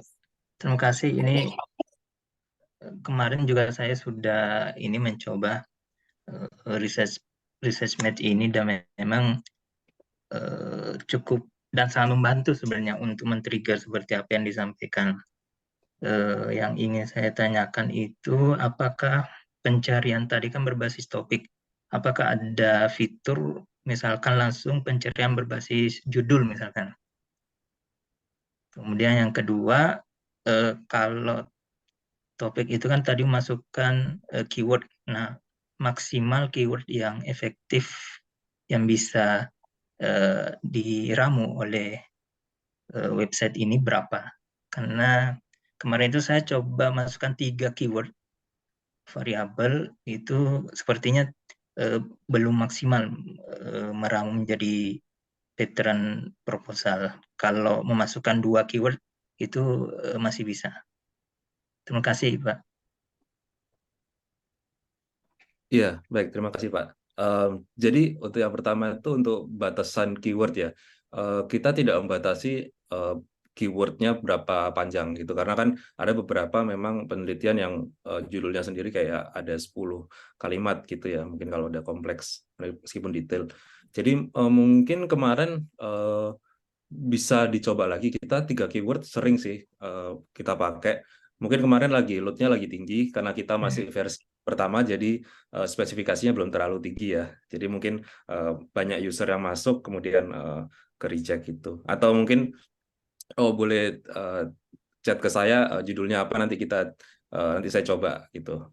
Apakah memang bermasalah atau tidak bisa itu. Kemudian terkait topik atau judul, sebenarnya kita bisa langsung masukkan judul kita sendiri di research mate. Jadi misal tadi kita masukkan artificial intelligence ya. Nah, misal kita sudah punya judul yang lebih panjang gitu ya, mungkin kita bisa masukkan lagi ke sini. Jadi kita kasih next text input untuk regenerate ulang. Kita misalnya tidak suka nih dengan apa yang ada sekarang gitu, ya udah kita cari, misalnya kita exploring potential of AI in Indonesia. Coba kita regenerate ulang, nanti dia bakal regenerate ulang dengan topik yang lebih detail gitu, dengan proposal yang lebih detail seperti itu. Itu Mas, semoga menjawab ya. Ya, terima kasih Mas Andre. Sama-sama Mas.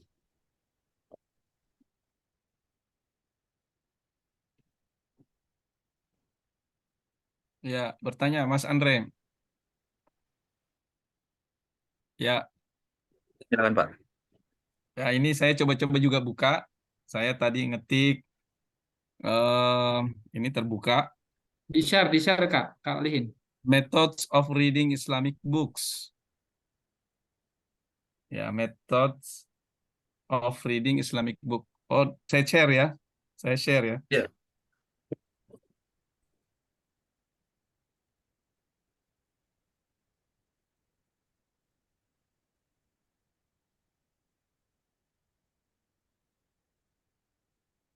Siap,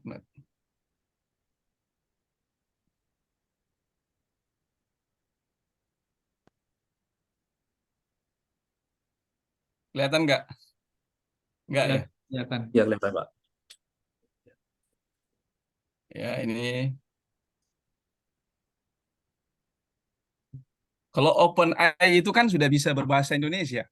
Ini apa bedanya dengan chat OpenAI itu? Tidak terstruktur, begitu maksudnya ya? Ya, jadi kalau OpenAI itu kita masih belum tahu formatnya seperti apa, kemudian nanti tahapan-tahapannya dari riset itu apa aja. Jadi kita kayak, kalau OpenAI itu kan kita benar-benar dari nol ya, dari scratch ya. Sedangkan Iya, kalau iya. kita sendiri di prompt ini itu udah sediakan kalau riset itu nanti seperti ini loh, ada gap, ada literature review, seperti itu Pak. Jadi kita nge-skip beberapa proses di depan, gitu, jadi lebih cepat. Dan ya, bahasa untuk sementara kita masih support bahasa Inggris Pak, karena untuk versi ini Oh, iya. kita coba lempar ke forum riset internasional gitu. Jadi Iya. beberapa, Tapi kalau OpenAI itu sudah bisa menangkap bahasa Indonesia.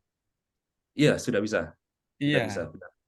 Ya nanti kita memang akan support bahasa Indonesia Pak, karena salah satu goal kita adalah memajukan riset di Indonesia gitu. Oh, iya, iya. Jadi kita akan support, iya bahasa Indonesia udah pasti, cuma belum saat ini di versi sekarang. Ya, seperti ini ya, tampilannya seperti ini. Ya. Oh, iya, iya. Methodology di study applied quantitative. Mas Andre, bisa nggak tambahin research konteks? Research konteks ya. Oke. Ya, kita Ya, tampung usulan semua bapak-bapak, ibu-ibu ya. Ya, research content kayaknya penting juga. Nanti ini kita akan tampung bagaimana nanti supaya lebih baik sebelum kita lempar ke publik. Iya. Biasanya dia ada di metode, ada itu research konteks itu. mungkin ini bisa dihubungkan, Suhu Fahmi. Ini yang apa jenis artikel yang pendek itu, yang 2-3 halaman. Bisa. Bisa. Iya, itu kan saya lihat Iya. itu 2-3 halaman. Ini kalau modelnya seperti ini, itu mungkin mengarah ke sana. Bisa, iya. Tinggal Nah, hasil tak saja kita cari, selesai urusan. Ya, ke depan juga kita akan ke sana. Kayak misalnya review artikel, kita akan bikin juga formatnya seperti apa, nanti akan seperti itu. Kayak Kanda Fahmi kan sudah menjelaskan ada itu 12 bentuk. Nah, itu nanti kita akan formulasikan bagaimana ini bisa juga masuk di research mate maksudnya. Tadi saya sudah coba 3 dan ternyata bisa. Coba di share screen ya. Ini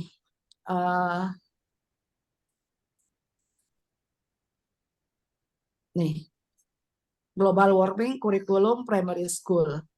Jadinya ini, the impact of global warming, a study of primary school. Nah, Di sini kan yang kelihatan bahwa metodologinya pakai mixed method. Selalu dia ngasih mixed method. Makanya bagusnya kalau ini mungkin kita generate lagi. Kalau kita inginnya yang kualitatif, kita masukkan saja kualitatif case study. Jadi sebenarnya ini akan sangat membantu kalau pengetahuan riset dasar kita bagus. Ini akan Betul. sangat membantu. Tapi kalau Betul. memang kita masih kosong, mau meraba-raba, ini juga Susah. agak ini susah. Makanya RISE sama ResearchMate ini akan menyatu nantinya. Kalau pengetahuan riset kita sudah bagus, kita pakai ini itu Betul. sudah bisa menghasilkan 4-5 riset lah dalam setahun. Semoga. Bisa. Karena basisnya di AII, kemudian ini, kalau pengetahuan riset kita memadai, kemudian desain risetnya kita sudah banyak, wah itu keren itu. Karena Ya. karena kita tahu bahwa oh gapnya nanti ada di sini, tinggal ditambah-tambahin aja ya. Ya, makanya kita akan Iya. mencoba nanti kolaborasi dengan RISE sebagai penyedia online kelasnya. Ya.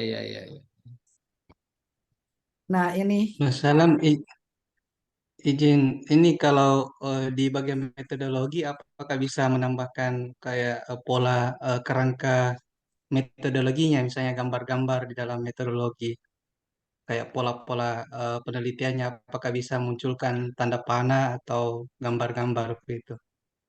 sepertinya untuk versi ini belum. Ya, untuk Nah, saat ini masih belum bisa Pak. Jadi untuk ChatGPT 35 ini masih belum support untuk grafik. Jadi hanya teks saja sementara ini. Nah, tadi saya sudah kasih kualitatif case tadi. Ini berubah metode penelitiannya dan kelihatan data will be interview and with teacher. Jadi mereka sudah memberikan. Ini mungkin yang kalau sudah memadai pengetahuan riset kita, ini kita bisa main-mainkan saja. Jadi misalnya saya tidak suka metodologinya pakai ini, saya mau pakai ini. Mereka akan kasih masanya seperti apa. Atau data collection-nya kita mau ubah, jadi bisa data collection-nya. Saya misalnya semi-structured interview approach. Tinggal dimain-mainkan saja di sini, di regenerate-nya. Tapi ya ini ada yang angkat tangan, Ibu Haryati, silahkan Bu. Baik, terima kasih. Jadi ini saya langsung aplikasi tadi. Jadi untuk yang menciptakan ini saya pikir bagus. Kalau masalah etik tadi, justru ini tuh kan dia hanya memberikan kerangka atau semacam mind mapping dari peneliti. Jadi desain begitu tuh lebih bagus karena dia secara etik kan tidak akan ada peniruan. Justru itu kreativitas peneliti untuk mengembangkannya dengan bahasa dia dan versinya. Jadi ini membantu membuat kerangka berpikir saja. Dan mungkin ini membantu tinggal kreativitas kita sebagai peneliti menggunakan ini dengan baik. Saya mendukung sekali dan saya sudah mencoba beberapa judul tadi. Itu juga kita kreatif menggunakan, misalnya kita menggunakan beberapa kata kunci, kemudian kita gabung, nanti kita akan menemukan hal baru lagi. Begitu. Terima kasih. Terima kasih dukungannya Bu. Ya, Pak kita G, mungkin akan Pak G kembali. Zuhri, Abu Nawas mungkin ada tanggapan Pak G.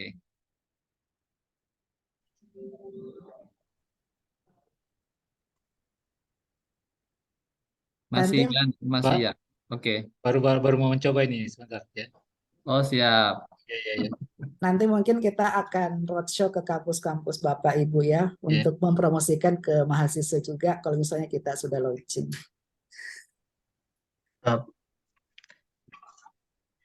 Oh, jadi Pak Alam ini belum launching ya? Belum ya? Belum, kita masih ini Uji untuk coba. feedback, uji coba. Oh, iya. Jadi ya, tapi sebelum launching ini kita masih gratis, tapi kayaknya nanti kalau sudah launching itu sudah tidak gratis lagi sepertinya. Oh ya, nanti kampus yang berlangganan. Mungkin Oh bisa ya, direkomendasikan. oh ya, sangat ya semoga kita bisa bekerja sama dengan kampus-kampus nantinya. Iya. Kita masih kan harus ada patennya juga, ini kita masih urus. Apakah kita mau patenkan di Indonesia, di Amerika, atau di Australia itu kita belum jelas karena melihat kondisi di Indonesia kayaknya belum terlalu ini. Tapi kalau dari BRIN, sebenarnya mereka akhirnya ingin nge-push untuk membuat regulasinya. Dan mereka akan membantu juga, bahkan mengatakan bahwa mereka akan mengundang juga nantinya ke sana pada saat ada kompetisi riset, tapi kita belum tahu ke depannya seperti apa. Diurus hakinya Pak Alang. Iya, sementara Ini sepertinya ini pernah diperbincangkan di dosen UI kalau saya tidak salah. Ini pernah diseminarkan dosen-dosen UI tanggapan mereka terhadap artificial intelligence ini, AI ini. Cuma hasilnya saya tidak ikuti apa hasilnya. Nah, apakah memang diterima atau terpaksa diterima? Ya. Diterima jika karena memang riset-riset sekarang itu kalau kita misalnya lihat di penerbit-penerbit besar, AI itu sangat dominasi. Jadi memang itu adalah perkembangan perkembangan zaman ya. Dan Iya. sekarang itu kita bisa aja bagaimana cara memanfaatkan itu dengan sebaik-baiknya. Nah, yang jadi soal kalau tidak tahu kita memanfaatkan. Iya. ya supaya bisa memanfaatkan, kayaknya Rise ini harus mengembangkan sayap lebih luas lagi, melebarkan sayap. Jadi mungkin kalau saat ini kita hanya punya 80 orang ya, mungkin kedepannya bisa sampai berapa orang. Jadi untuk membantu meningkatkan riset kita sebenarnya, karena ini pun tidak akan bisa digunakan dengan baik kalau tidak ada pengetahuan dasar. Iya, pengetahuan dasar dulu yang diperbaiki. Iya. Nah, untuk itu mungkin kita ajak mahasiswa kita untuk kedepannya bergabung dengan RAI. Setelah itu kita manfaatkan teknologi dengan ini, kemudian bersama-sama dengan mahasiswa kita untuk membuat risetnya.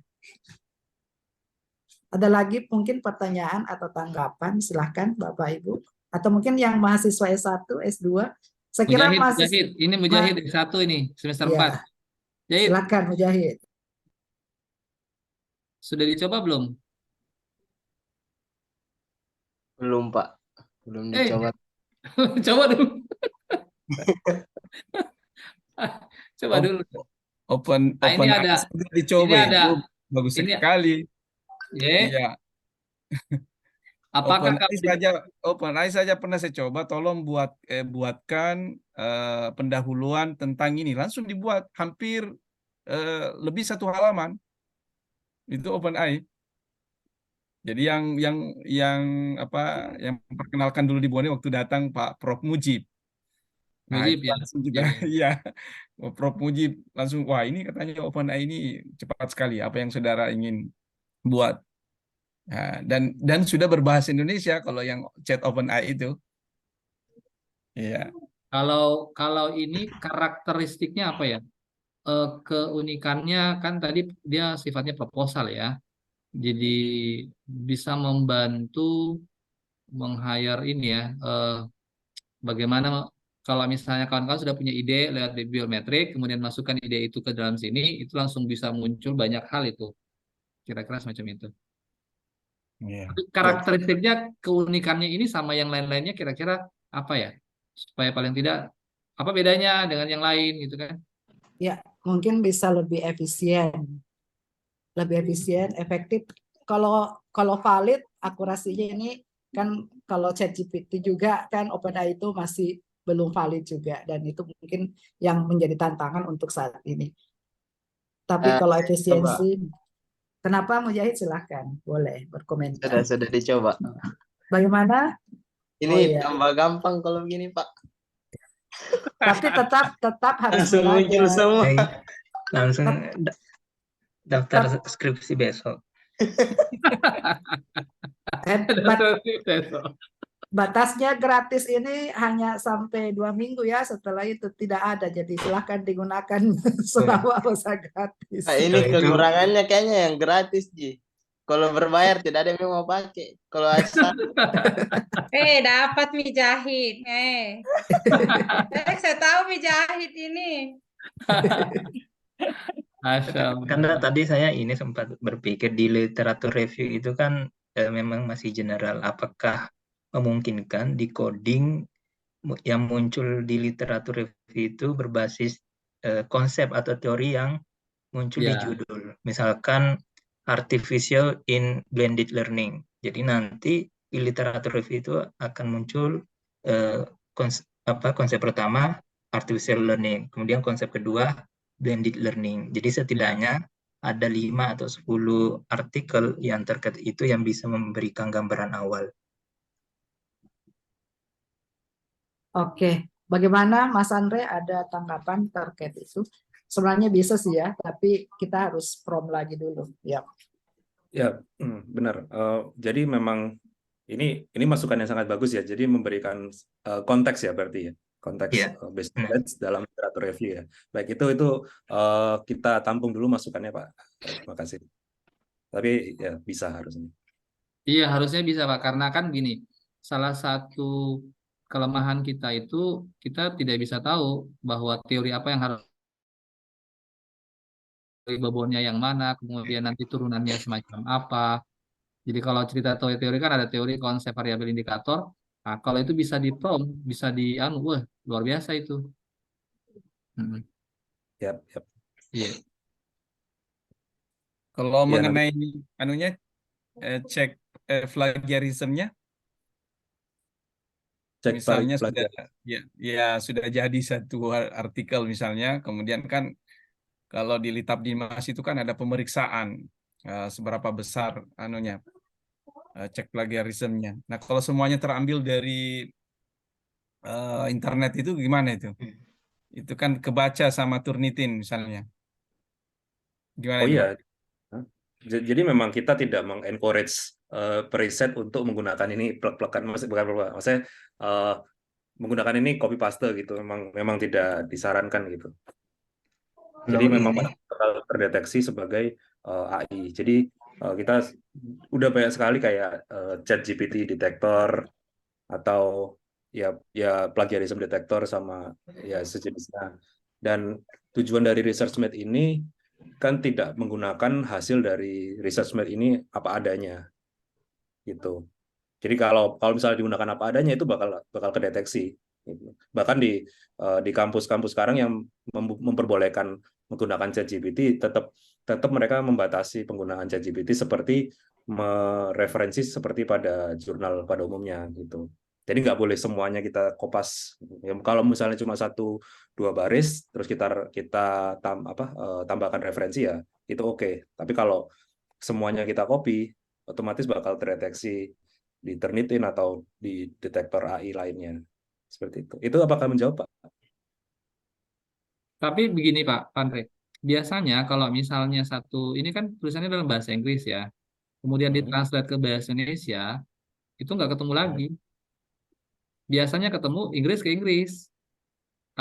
Ketika misalnya sudah ditranslate ke bahasa Indonesia, dan bahasa Indonesia kan otomatis pola sentence-nya kan beda tuh antara bahasa Indonesia dengan bahasa Inggris ya.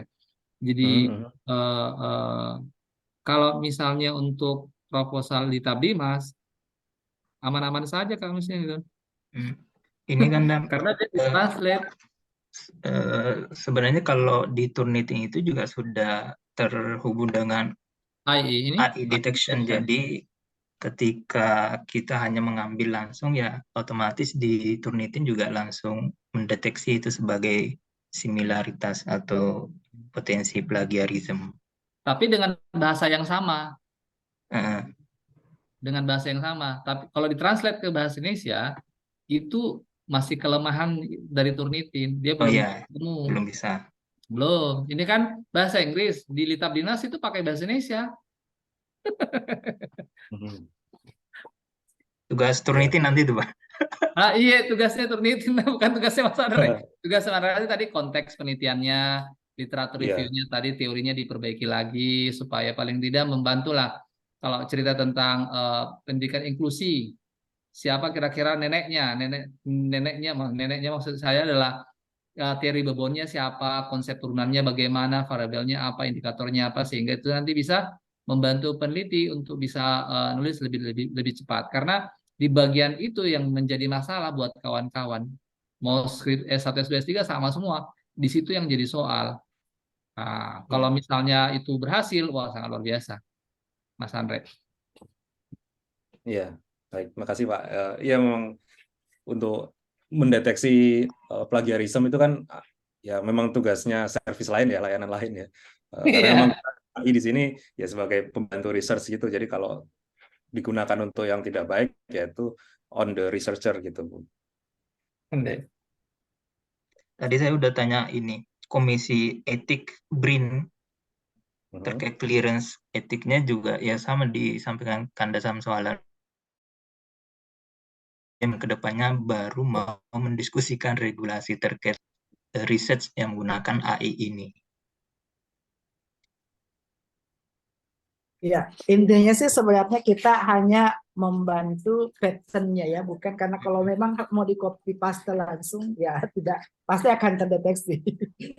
Jadi yang kita ambil, oh kayaknya ini cocok saya ambil sebagai metodologi. Ini cocok untuk data analisis. Ini bisa nyambung ke sini. Jadi itu masih membuat kita berpikir sebenarnya. Kita harus tetap berpikir untuk oh yang ini yang sesuai.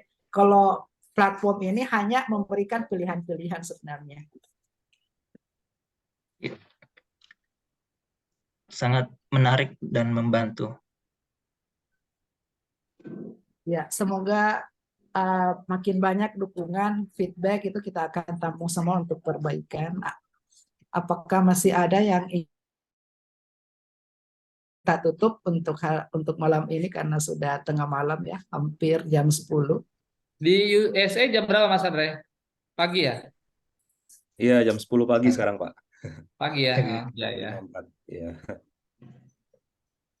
Nah, ini yang S1 nggak boleh dipakai ya untuk langsung masuk judul. Atau Bisa nanti dibimbing. Ini ada Tiara mungkin ada informasi sebelum ditutup, Nak. Ada komentar Tiara? Halo, Tiara. Saya sudah coba-coba 2 ini, alhamdulillah dapat. Oh, bagaimana Mantap, tanggapannya betul. Pak? Silahkan Pak ditanggapi apa yang Iya. ingin disampaikan. Ya, membantu sih sebenarnya ini ya. Lihat-lihat kemarin ini.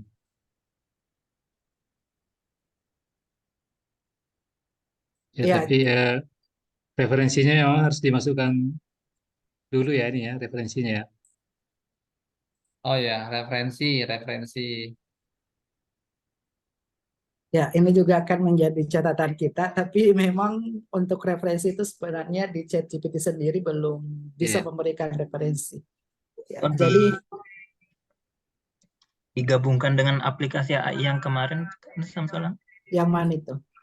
yang bisa memunculkan referensi elites apa ya? Oh iya, bisa sebenarnya. Jenny kalau tidak salah. Jenny. Oh Ya, ya, Jenny. Jenny, Elicit juga ada. Nah, Elicit itu mungkin nanti saya Mas Andra akan pelajari lagi bagaimana cara menghubungkan Elicit sama ini ya supaya Lebih menarik lagi. lebih menarik lagi. Tapi akan ya namanya juga kita masih develop, jadi masih banyak pasti kekurangan dan perbaikan ke depannya. Ini Bu Nur Aini ada tanggapan, silahkan Bu. Raise hand. Iya, terima kasih atas waktunya Pak. Saya barusan nyoba juga ya. Dan 3 variabel dari judul yang saya masukkan itu, alhamdulillah bisa diramu ya di room tadi. Nah, yang ingin saya tanyakan mungkin atau mungkin sebagai saran ya, ada mungkin bisa dimasukkan rujukan kalau di psikologi kan itu di UIN itu udah diwajibkan untuk menggunakan 8 variabel ya, dan itu harus kuantitatif. Nah, di sini mungkin saran saya ada rujukan alat ukur yang mungkin bisa dimodifikasi gitu di setiap variabel yang kita masukkan. Kemungkinan bisa nggak ya, Pak? Terima kasih. Oh ya, possibility-nya mungkin bisa, cuman butuh waktu juga. Bagaimana Mas Andre? Sebenarnya banyak hal ya yang bisa ini, tapi lagi-lagi persoalan waktu sebenarnya. Tapi untuk kedepannya, kalau menurut apa ya teman-teman juga, tadi ada teman dari India juga komen bahwa ini juga sangat membantu bagi mereka. Nah, kedepannya mungkin kita akan launching dan mengajak bapak-bapak, ibu-ibu ya, dan adik-adik di RAIS untuk sama-sama menyukseskan launching kami. Ya, Alhamdulillah. mungkin ada webinar juga nantinya, internasional webinar atau nasional webinar yang bersertifikat. Dan semoga Bapak Ibu, karena banyak ya pejabat-pejabat kampus di sini yang mungkin bisa mensosialisasikan kepada mahasiswa untuk bergabung juga. Kalau sudah tidak ada lagi, saya kira cukup untuk malam ini. Terima kasih Bapak Ibu, masukannya akan kami tampung dan akan kami diskusikan lagi. Saya kira cukup untuk pertemuan kita pada malam hari ini, dan sampai jumpa di pertemuan yang akan datang. Wassalamualaikum warahmatullahi wabarakatuh. Waalaikumsalam warahmatullahi wabarakatuh. Terima kasih. Terima kasih, Mas Andre. Terima kasih Mas Andre, sehat dan Ya. sukses selalu. Terima kasih. Oke, terima kasih. Givari segera visimu. Ya, Iya. Artinya langsung menarik kayaknya besok ini. yang hadir di RAIS punya keuntungan, yang tidak hadir di RAIS tidak ada keuntungannya, tidak ada tahu. Mumpung masih gratis 2 minggu nih. Masih gratis. masih Dan nanti lama-lama lagi, Pak. enggak, nanti biasanya kalau misalnya ada di RAIS ada diskonnya biasanya. Ya, betul. Boleh. Iyalah. 50% lah. Boleh lah itu. Pasti pun kalau dijual tidak mahal, bisa lah. tidak mahal. Untuk kemaslahatan umat. Ya, Pak. Makasih banyak, Pak. Oke, makasih banyak. Terima kasih. ya semuanya. Ya, bagus itu. Itu Makasih, Kak. masih membuktikan bahwa akal manusia lebih dari apapun. Bu. Jadi kita bisa manual menggabung-gabungkan, tapi tetap memakai akal kita. Jadi penelitian itu menjadi lebih original begitu.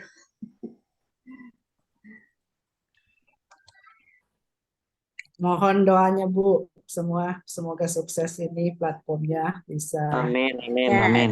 segera diurus hakinya sebelum peraturan berubah. Iya, Bu. Yang dikejar Terima tuh sekarang kasih, Kak. peraturan.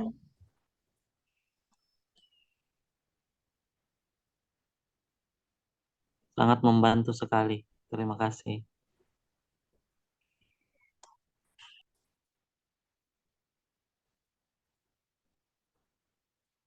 Membuat proposal 2 minggu jadi nih. Langsung gas.